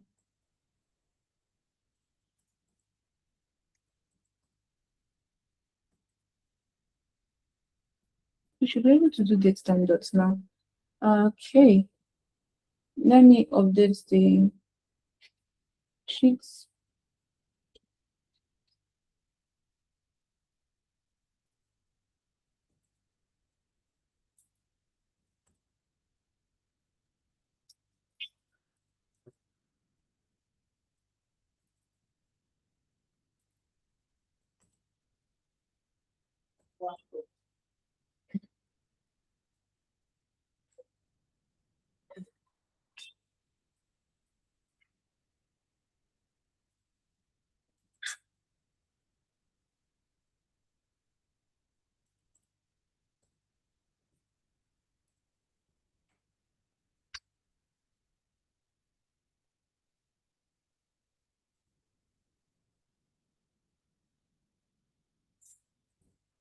I don't want us to send mails to people to spam them, except you are actually working on it. So,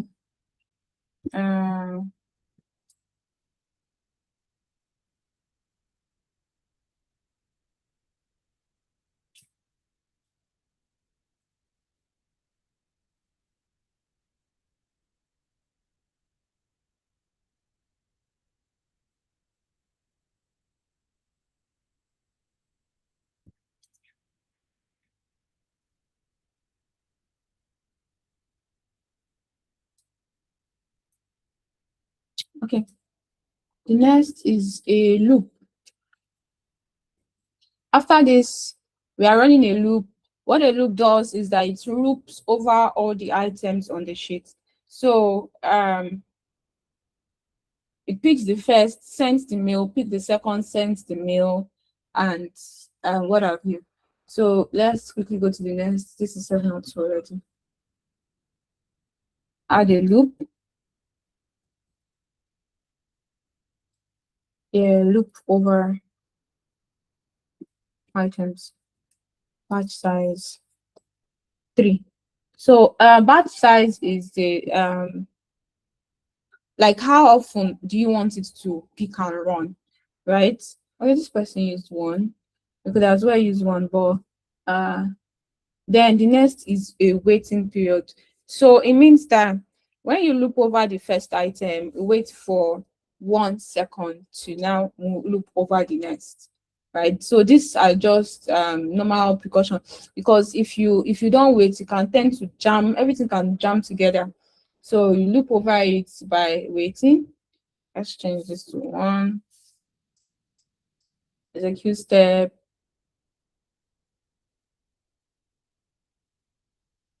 Problem node. Text for item 0 is not defined.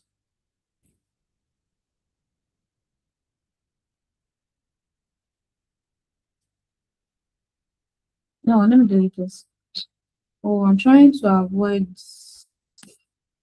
So, you know what comes after?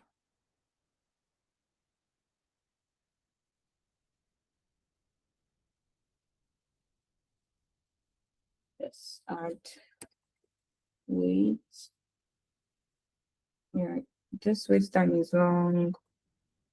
Wait for 1 minute, 1 second. You can wait for seconds, minutes, hours, and the likes.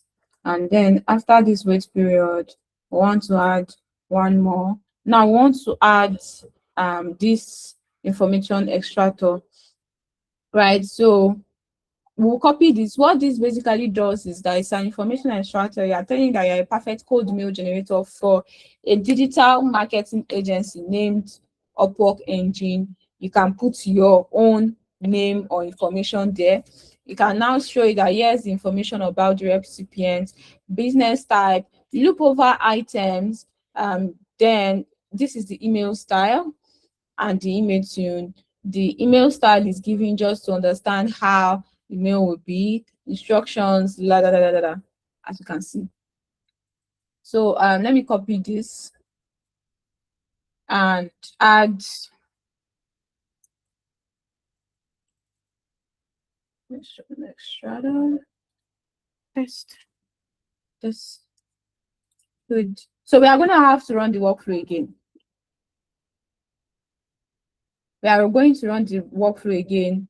Attributes, mail subject, string, eye-catchy, right? So, you know, when you are running a mail, it needs three things: your subject, your body, and you could add your footer or something.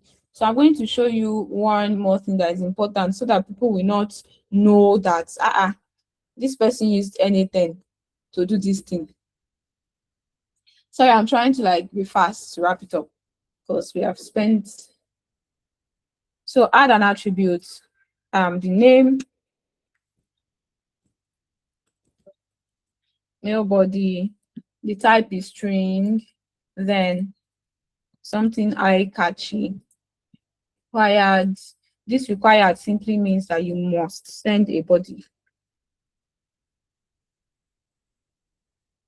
And then the next, okay, I think subject is first. Eye-catchy subject, then a body, mail body, type, string, description.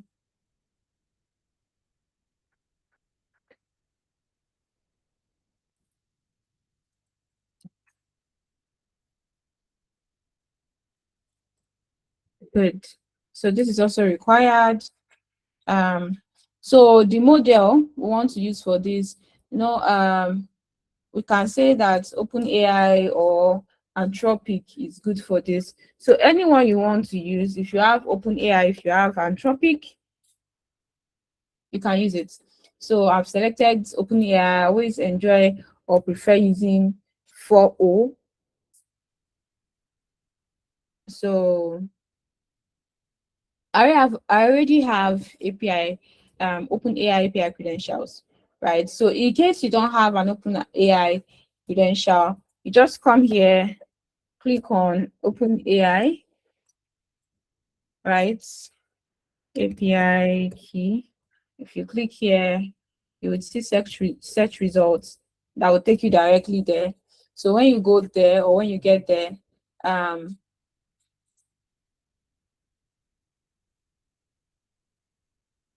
search product business developers should be under developers. Don't worry.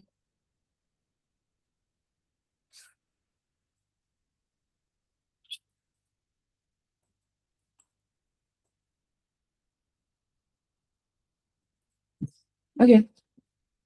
Platform.openai.com/API keys. Now you will see that I already have my own API keys that I've generated. You can see different projects, anytime projects. For this one, I've used $38. So you just create a new, click on create new secret key.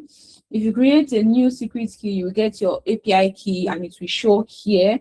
So all you need to do when it shows is it will show you your key. So all you need to do is copy it and go and save it somewhere.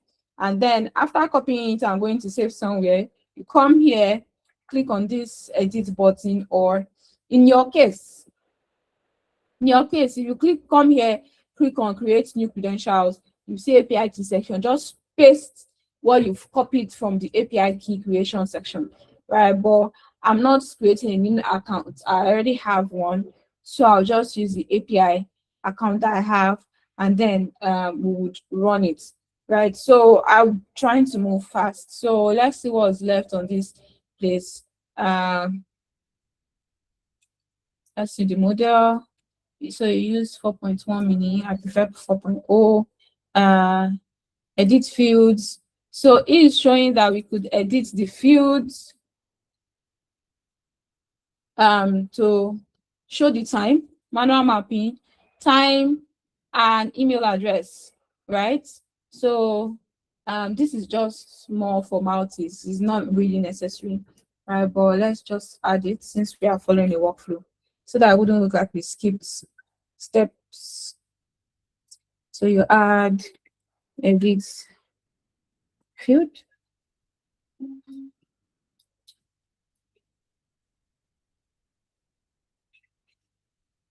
Manual mapping, impute or drag fields. We are not imputing or dragging any fields. We are including other fields. I mean, let's confirm the fields that you edited. Fields to set, send time, email address. Fields to set.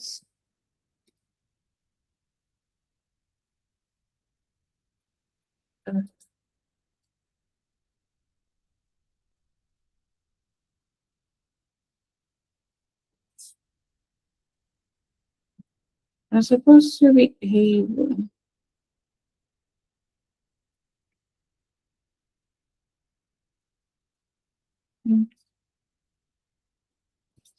Okay. This include. No, I don't think there's something, an option missing from here. So let's go back and confirm.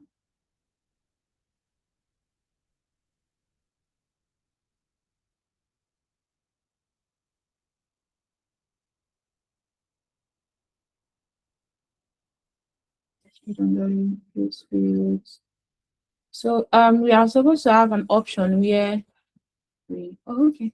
Sorry. About send time value string, we paste. So this is the format, correct format to set the time, right? So the next field, what did it say? Okay, email address.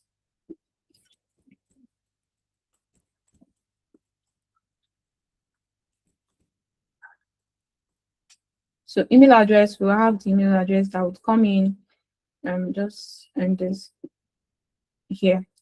So I don't want us to actually send that email, except we've changed it to as, right? So okay, let's see, when we've gotten to this part, we would change the email to our email before sending, right? So does that work? So let's go ahead to run this, execute this workflow again.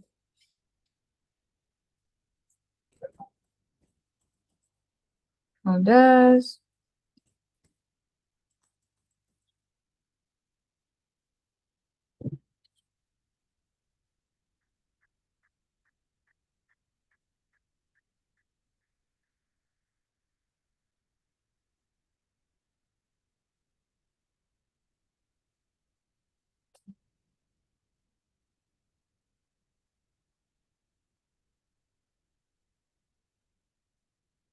Okay.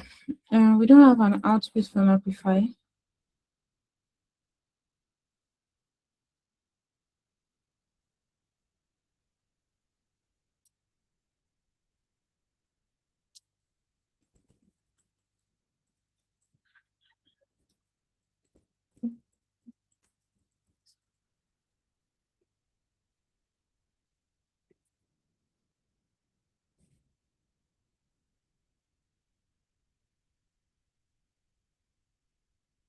It's executing. So we are almost at the end of this workflow.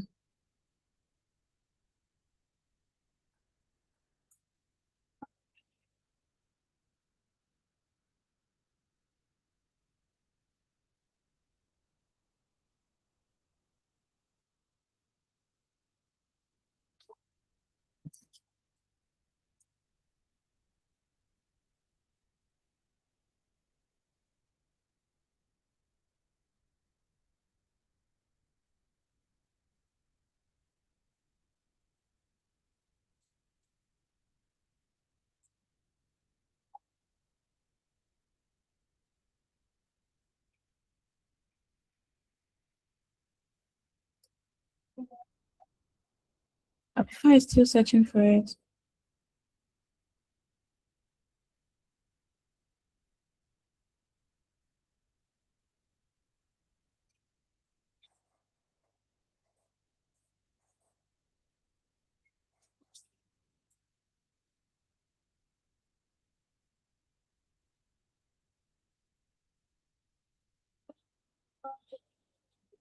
Okay.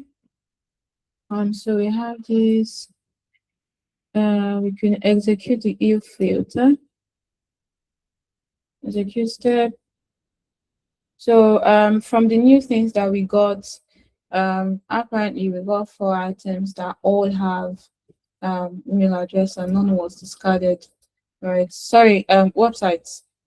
They all have websites, none was discarded. Extract. Let's keep our fingers crossed that Google Gemini will work again this time around. 2. So you can see the successful counts. Oh, good. So we got 4 extracted email address. Then run this. Of course, if they all have email address, run it to be true. Then you run this to look over those items. You can come to your sheets to see that. Can you see all of them? Yeah. Good. So you can use this to extract as many information as you want so that you can send whatever you want to send. You can see the email addresses. So we will stop at the point where it is meant to send that email, right? So we do not do that. Now it has picked the first item to look over, right? Now do this and then extracts information extractor.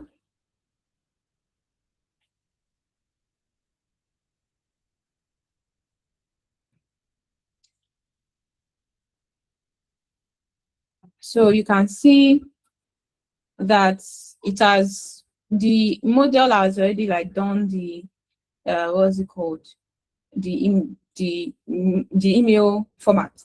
Increase your reach with our tailored marketing solutions.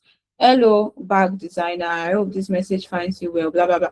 Oh, okay. Let's change this. I just copied and pasted that, right? Email style. Oh, I don't think I mapped email style. Yeah, they chose professional or not professional, right? But let's change this to TK designs.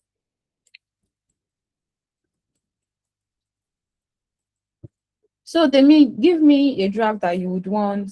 You are a perfect code email generator for a UI UX or whatever. Oh yeah, let's replace it with our custom message.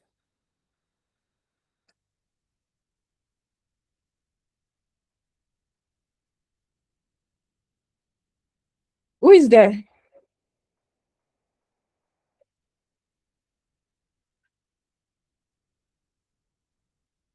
Anybody? Is anybody there? Please give me, let's fast. If we can. Like just a draft, right? Let's see. Maybe something like hi. Oh, putting on that pressure.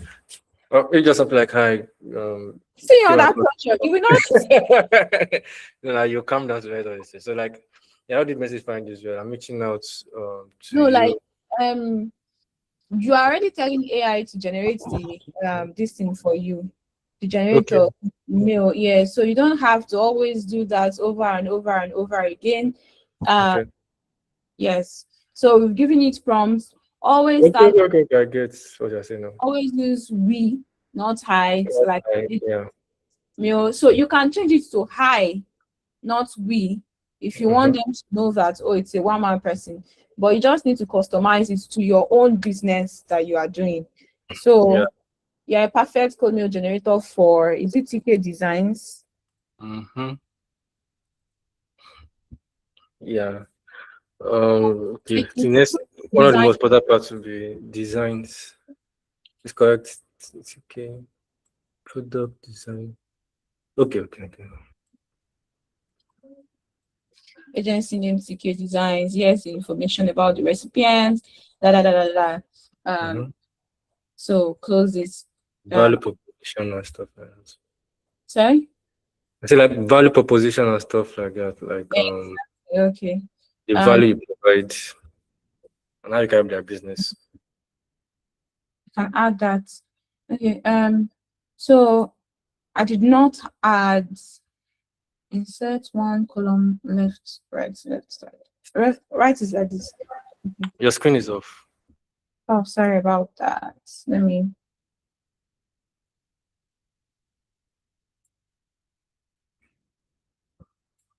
Okay. So email style. I did not remember to include email style. So we are going to include it. Name, email address, website number. So at what point did email style even come in here?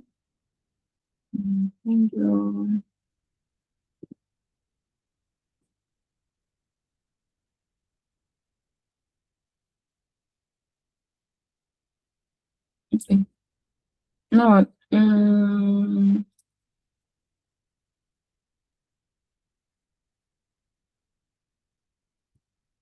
JSON.email style. Yeah, email style does not even come in here at this point. But we can use our own form submission response to draft the email style ourselves. So let me quickly fix that. And then we'll try again. Because I think this is the last run.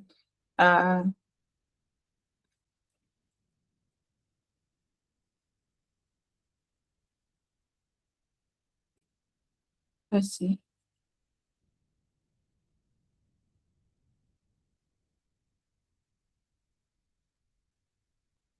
Okay. Node executed. You can see send time to email address. Now, I don't want to send this to the person. So we would change this, send a message. Let's edit fields first. Email address.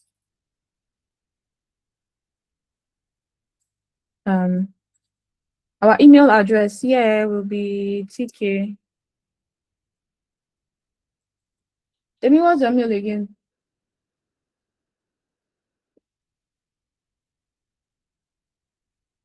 I think it's in the charts. Call messages. This. Good.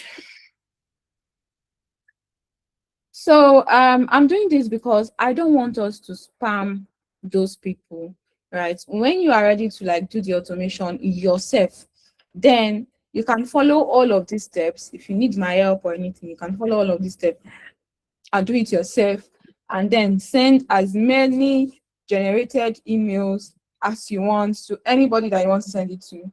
But I don't want us to spam those people because we are learning. So I would rather not. And then the next is email.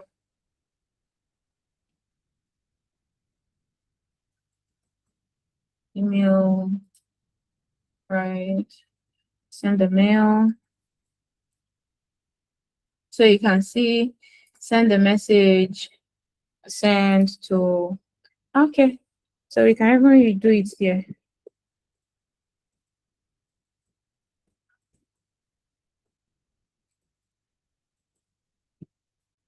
Subjects, subject should be the output from, what's it called? Oh, because we've edited our field, you know what? I'm trying to see the point at which information instructor.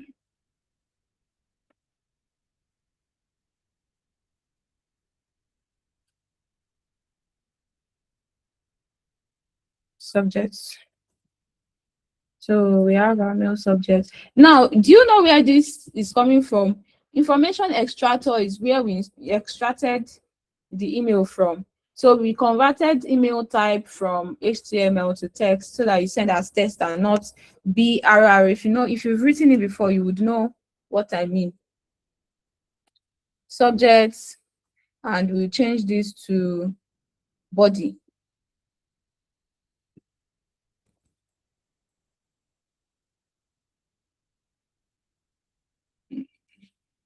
What did we use to say this?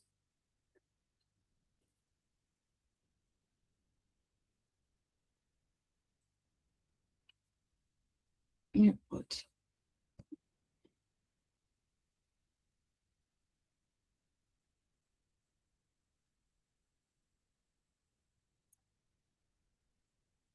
yeah. Invalid syntax. Information instructor. And good. So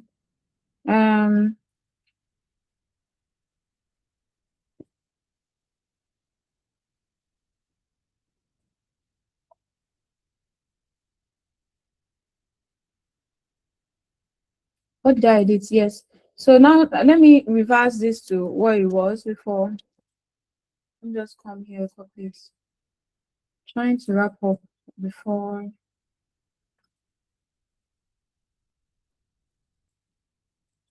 Email address. Okay. So guys, I've already edited the mail here. Now, if you actually want to send it to somebody, instead of this, I just typed this, right? But instead of this, you change it to email address. You will drag this email address to this place. Do you get? You can see that it's showing sales, bag makers, whatever. So you will drag it here. It will send to this person, the subject and the body that was generated from that model. But I don't want it to send. I don't want to send it to that person. So I'm not doing that. That's why I would clean it and only leave ticket there. So let's run it again and see what we have.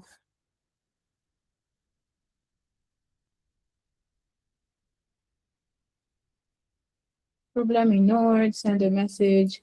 Invalid I syntax. don't think that email is correct.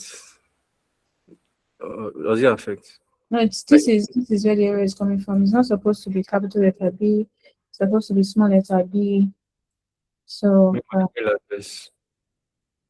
let's try it again. Okay.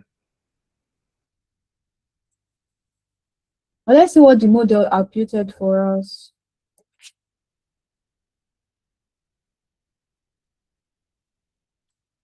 Okay, it's outputted mail body. So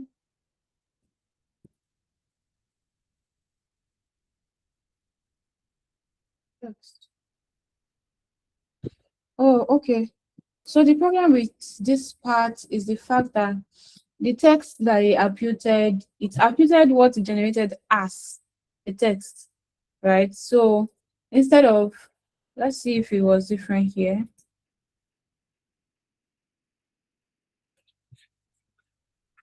If it is not, we are going to have to pass it ourselves.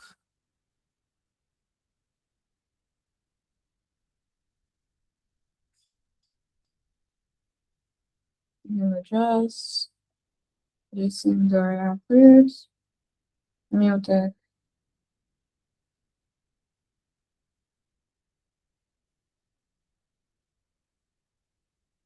Oh, okay, yeah, there is one thing I also said I was going to like show you guys.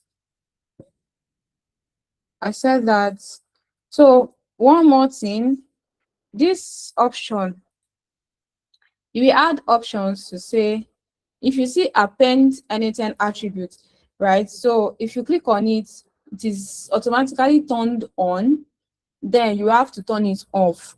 If not, the person will see that it was sent using NHN and they will know that this person just automated this thing. No single thought went into sending this mail to me and all of those things. So if you don't want to see that sent from anything, right? So you click on that part. One more thing. Let's check the model here and see.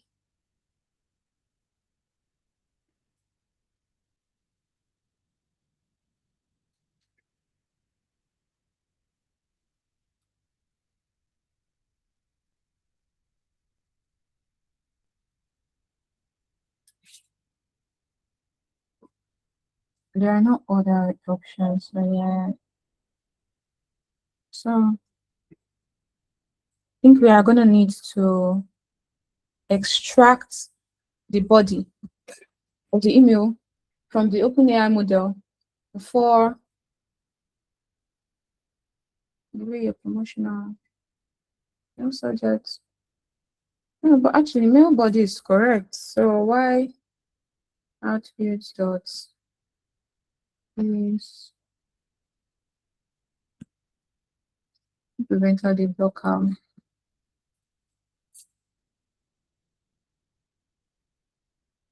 Oh, okay. Same.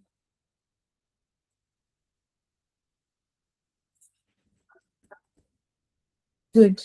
So I've seen the issue. The issue was that it was actually an invalid syntax, but now we fixed it. So let's run it again and see how it works. And then let me add one more row to the sheets. Append the update row. We want to update the row. Choose from, choose one.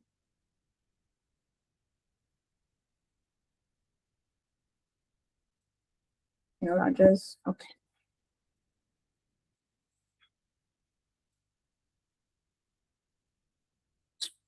No worry, let's leave this sheet. Let's leave this sheet.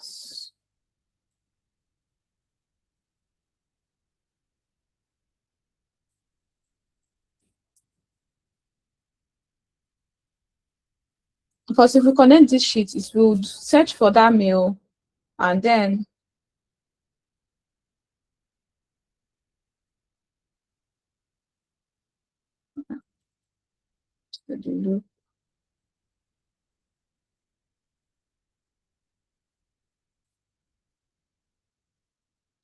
just to confirm. Yes, it's meant to reach the loop. Why?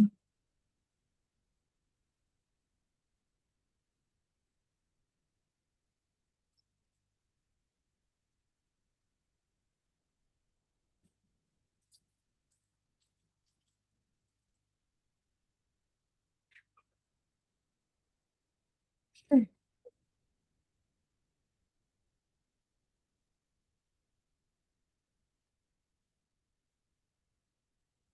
Okay, we have our loop again.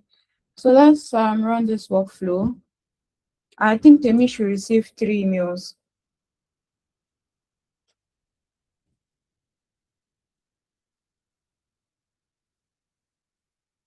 Okay. Problem in Node, send a message, blah, blah, blah. I need to reconfirm I need to sign into Google again. Access blocked. That my client secrets. So as you can see, you always have to reconnect you always have to reconnect for each of the services you are using. Your Google Sheets, you saw we did reconnection, and now I have to reconnect for my Gmail again, right? So let's quickly do the connection.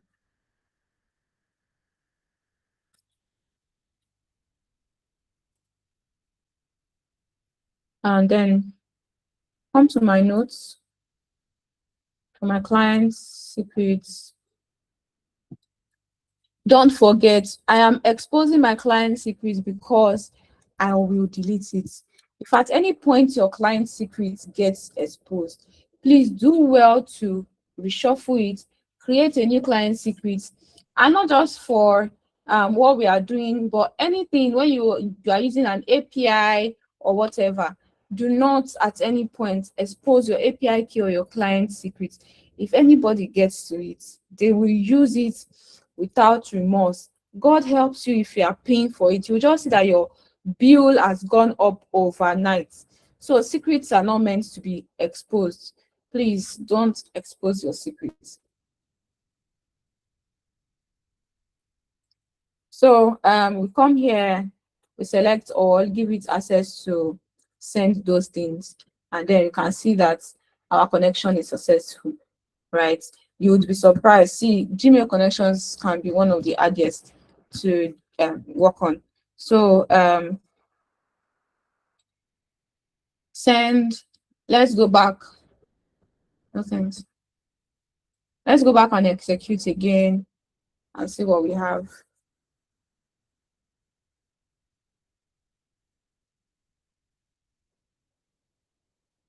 Oh, okay, sorry, we've not enabled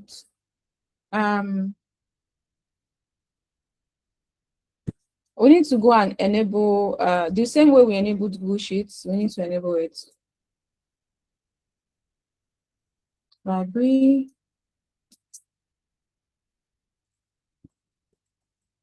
Gmail, enable your Gmail. Enable.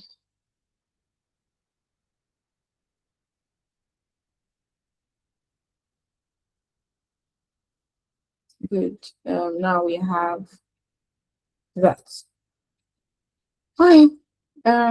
Let's go over it again. So Timmy, check your mail. You should see.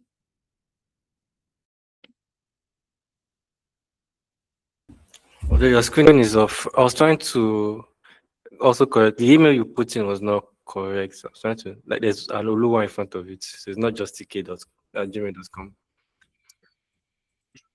Like this? Yeah, yeah. Okay. So just try it again. So let's run the loop again.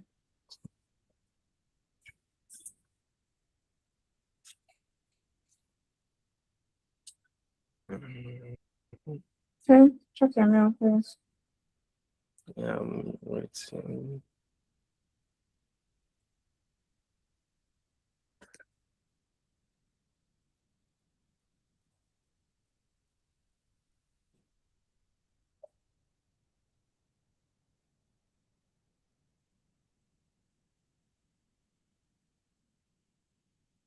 Okay. Yeah, but it went under spam. Like, hello. Like, I see hello recipient's name. Okay, I think you have to fix that part too. Like, hello recipient.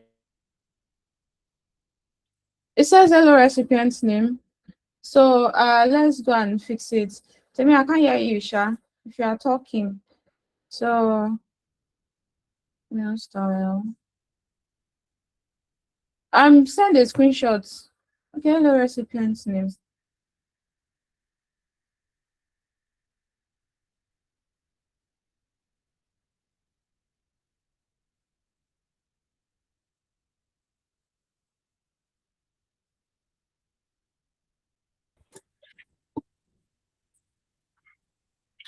Yeah, can you hear me now? Yes, I can hear you now. Yeah. So I was saying I got an email, hello recipient's name.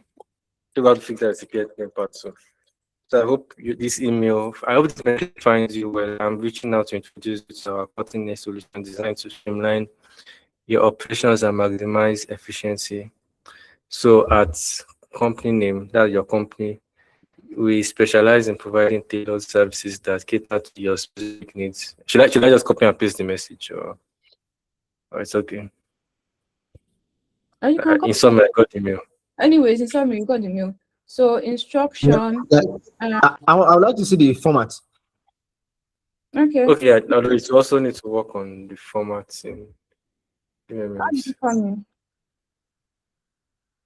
5 4 always ensure you use the recipients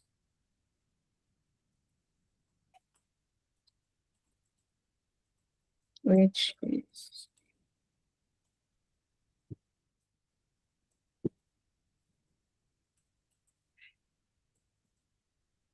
recipient's name.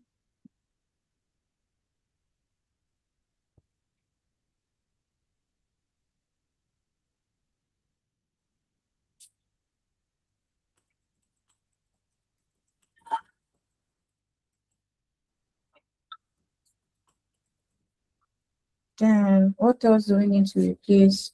Your name, your company's name. /agency. Then, then from the sender's point of view, so after best regards, you wrote your name, your position, your company. So would replace it.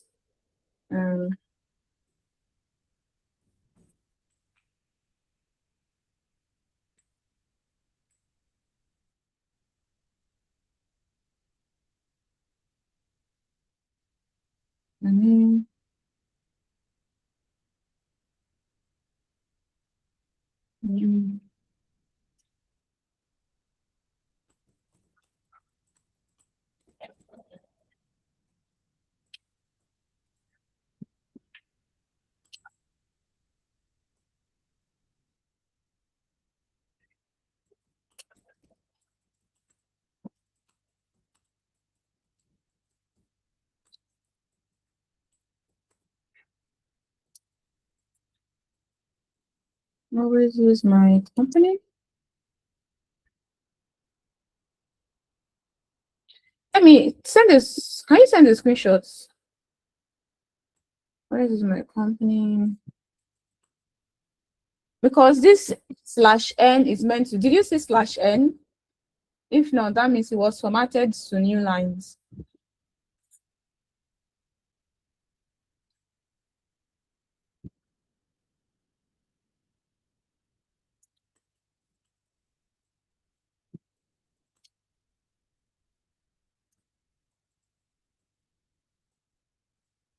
Oh yeah. So let's try this again. We should run through the loop. Let's see what we have.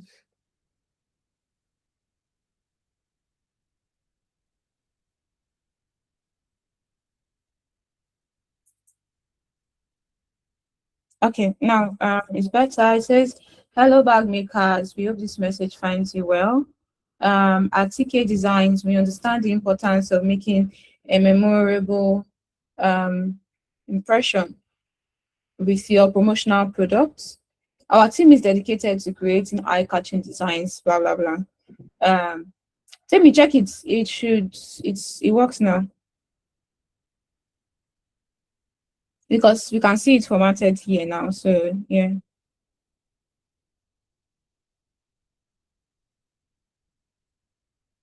Amy, can you hear me?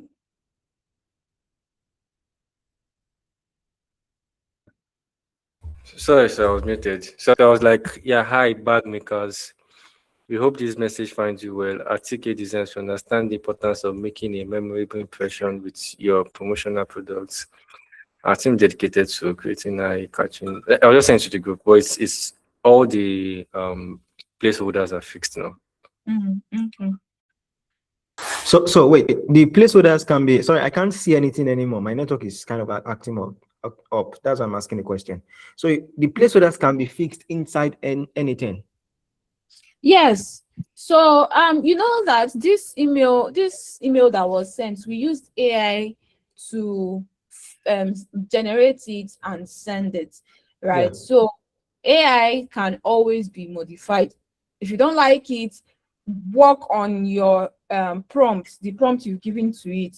Tell it, oh, those places that has placeholders. The only thing I did is always mention my company's name.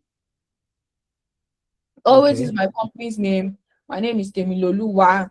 Like, specify the things that you want to use to replace the placeholders, and always mention their company's name. I mean, we already set their company's name from here to be company's name. If you look over, you would see it. So we already told it their company's name. I mean, you can see from here. So mention it. Just give it strict instructions. Mention company's name and what have you, and the placeholders will be fixed. Okay, thank you.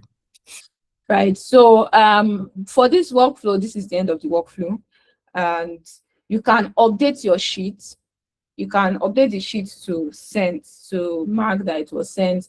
But if I fix a sheet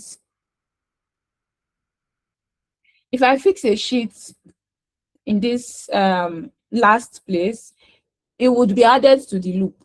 So it would loop over the rest of the emails again. that I don't want to send to it, to look over it and send them those mails. And I don't want to spam them.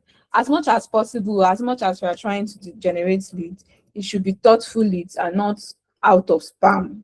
So that's also one of the ways to use this AI automation workflow safely, so that it will not be. Temi, did the mail go to your spam a second time?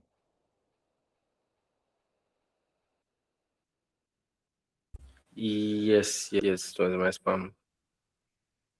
Oh, that's sad. It was from Ruth Olatunji na Ruth Tunji at gmail.com. Yeah. Why did you go to spam? I think the system is getting better with recognizing spam. Okay. Well, I think the reason why the reason Google gave is this message is similar to messages that were identified as spam in the past. Oh. I think because it sounds generic. Yeah. At the end of the day, too, it's AI that we are using to generate it. Is AI that is also like getting. Okay, another thing that I think is worth mentioning is that I think Claude or OpenAI have decided to start watermarking their tests. So if you use it to I saw it. exactly. So it's possible that it watermarks it, and then they can even use that. In fact, one very obvious way to know that it's spam is from that. So you might what you might want to do is you can add one more node here. Let me see. So this is the end of the workflow, basically. A basic, simple workflow where you can like generate your leads. I mean, from this class, you've seen how you can generate your leads from Apify. You get your endpoints from Apify, you enter it through your HTTP node. You can practice this thing again, like go through it and practice it again.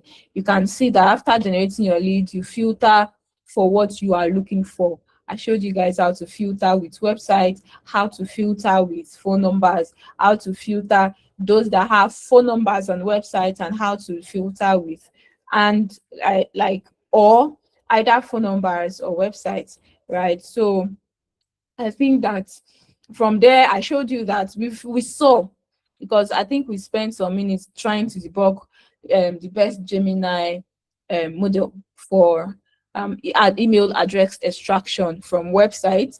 And at the end of the day, we settled for Gemini 3.1 flashlight. So you use Gemini 3.1 flashlight, that has been proven to work twice or three times. I think we tried it 3 times. And then you go to your if node. And I think one last thing that I should mention is error handling. Now, this if node, you can see that's true or false. If there is anything, let's say it's a loop, it gets to that false part and it sees that, oh, there is actually a false value, this workflow will fail. So one way to handle the error that your workflow will not fail is to add a do nothing node. No operation / do nothing node.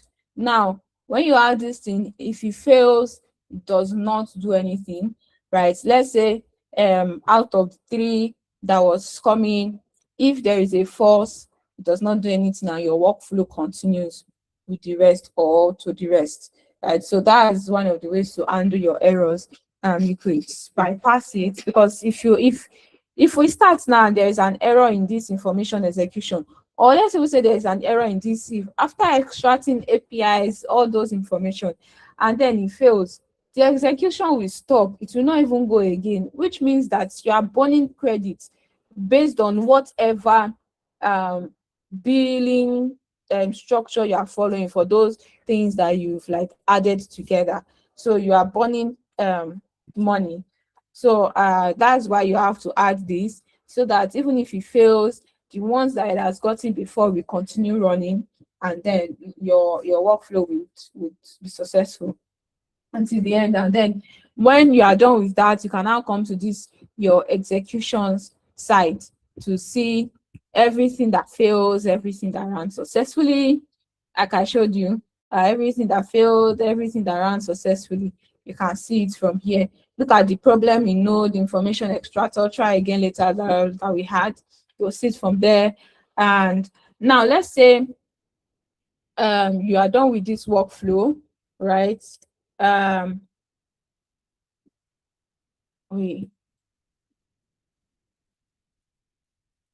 So we have a form. Sorry about that. So you have a form, right?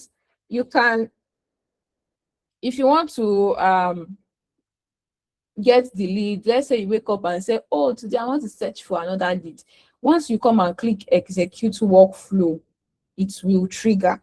But there are other times where there are other triggers that you can use. Now we cannot add a trigger anymore, but there are also other trigger options that you can use.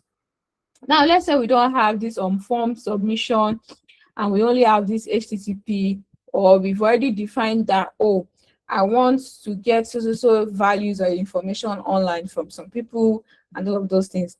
So once we have that, you can actually specify what time of the day your trigger should run. There are different things that can bring up a trigger. You can specify what time of the day your trigger should run and all of those things. And when you are done, I mean, this is just for you to do personal stuff. When you are done, you save your workflow. Always remember to save your workflow. If not, your workflow will not save. Now, let's say you are doing it for an organization, right? You can now do publish. If you publish this workflow, it means that it is readily available for anybody to use. You can, once you set your maybe webbook or whatever things you want to set and you publish it, you can now use it. It is not, yes, I know. Yeah. So you can also follow this format. I mean, this is the basic. So you can also follow this format for customer support. So that customer support that you are asking now, although it's already beyond the scope of this class, customer support automation. I mentioned yesterday that I was building a business AI assistant. I'm not supposed to show you guys, but let me see if I can. So what that does is that the business AI assistant, what it does is that it's connected to WhatsApp, right? So whenever somebody sends a message, look at it, it gets triggered. I have like different workflows that are connected together, and these workflows do different things. There is the one that, as it is now, you can chat it up. You can say, oh, you can connect your Gmail to it and ask it, what is my latest email?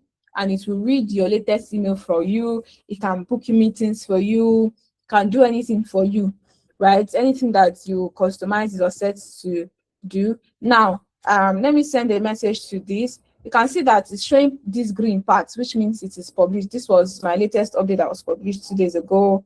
Let me just, hello, what can you do for me? So I've sent a message to it. You would see that the workflow will get triggered. Let's come to the execution channel.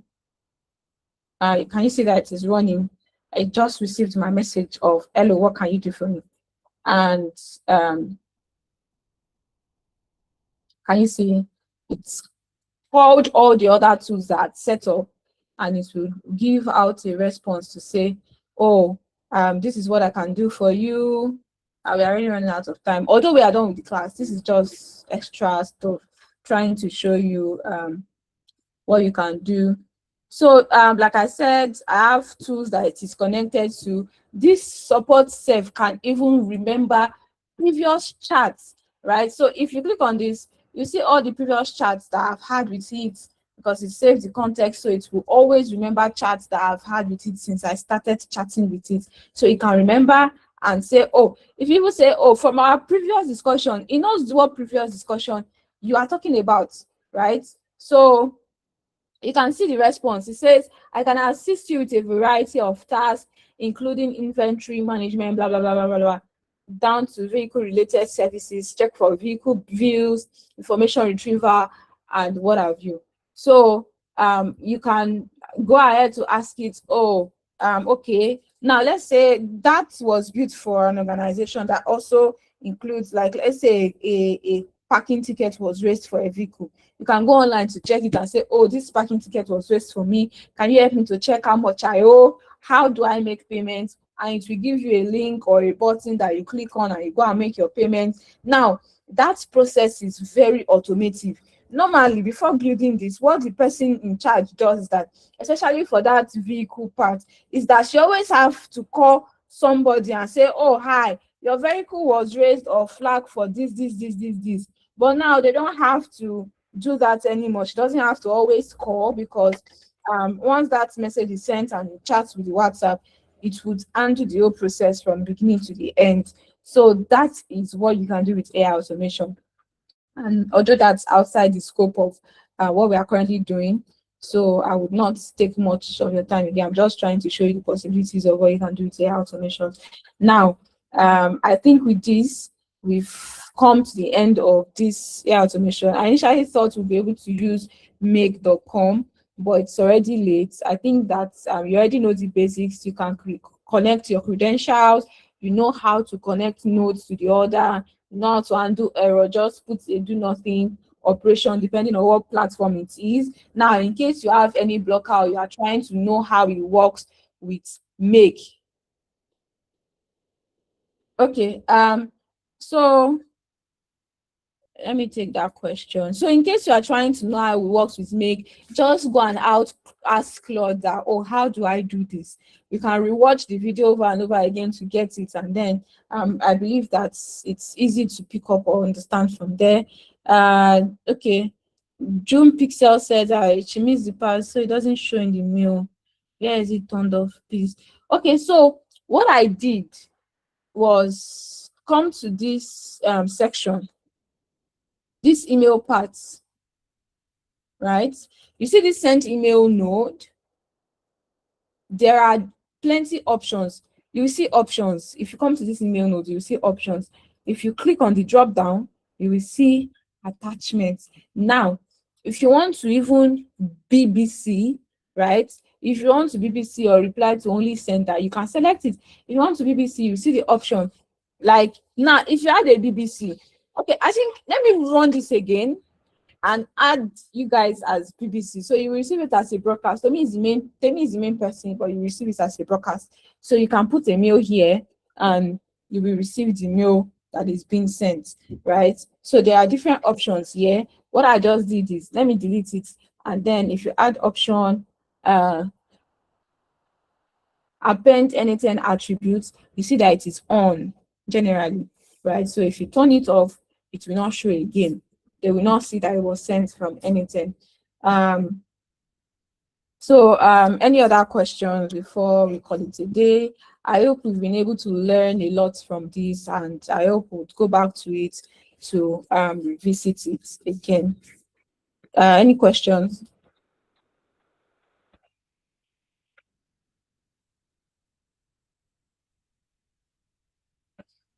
After you've done your workflow, you can export your workflow. Download export your workflow. Now I've downloaded this. I would send it to Temi, right? After sending it, you can, if Temi sends it to you or when Temi sends it to you, you can import workflow. Just click on import from file on your N8N Canva. When you set up your N8N, just click on import from file. You will see what you downloaded, my workflow, and you just open it and you see that it appears here. So let's even say you are doing it as something that you've picked up, you want to monetize it, and after you've built a workflow as a contractor for an organization, you export it, and then you can import it in their own organization. So any other question?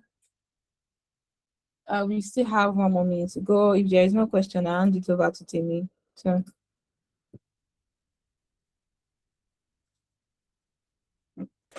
Yeah, thanks a lot. And if I could pay you, I don't know how much I would pay. Yeah, thanks a lot. And I say if I was to pay you, only God knows how much I would pay. This is amazing. Actually, I'm really excited about everything. Thank you for the value. Thank you for from day one. That's yesterday. So today, Yeah, it's been value after value, and yeah, it's amazing. Okay, so yeah, so I would be in touch. Yeah, everyone will be in touch. So we'll see if anything comes out of this. I'll communicate with everyone on the group. Yeah, and yeah. Yeah, in case she could come up with a master class, you might need to bring each of you have to bring like your $500,000. Please bring your $500,000 for our class. For me, TK, what I'm after is partnership stuff. So please, that conversation is what I'm interested in now. All right. Yeah. So yeah, some people also want to have partnership with you. So I'll let you know everything as it unfolds. So thank you all for joining. It's been an amazing time. So you can always watch the session on YouTube.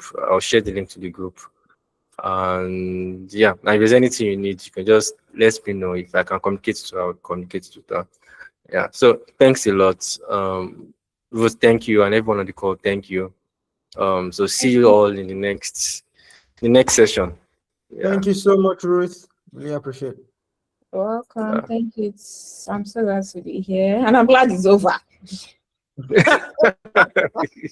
Oh God, if you need, just communicate to me if you need maybe further clarifications or anything. But I think that the videos are pretty clear. I'll send him the JSON file that I just downloaded, so you guys can always import it on your end. So yeah.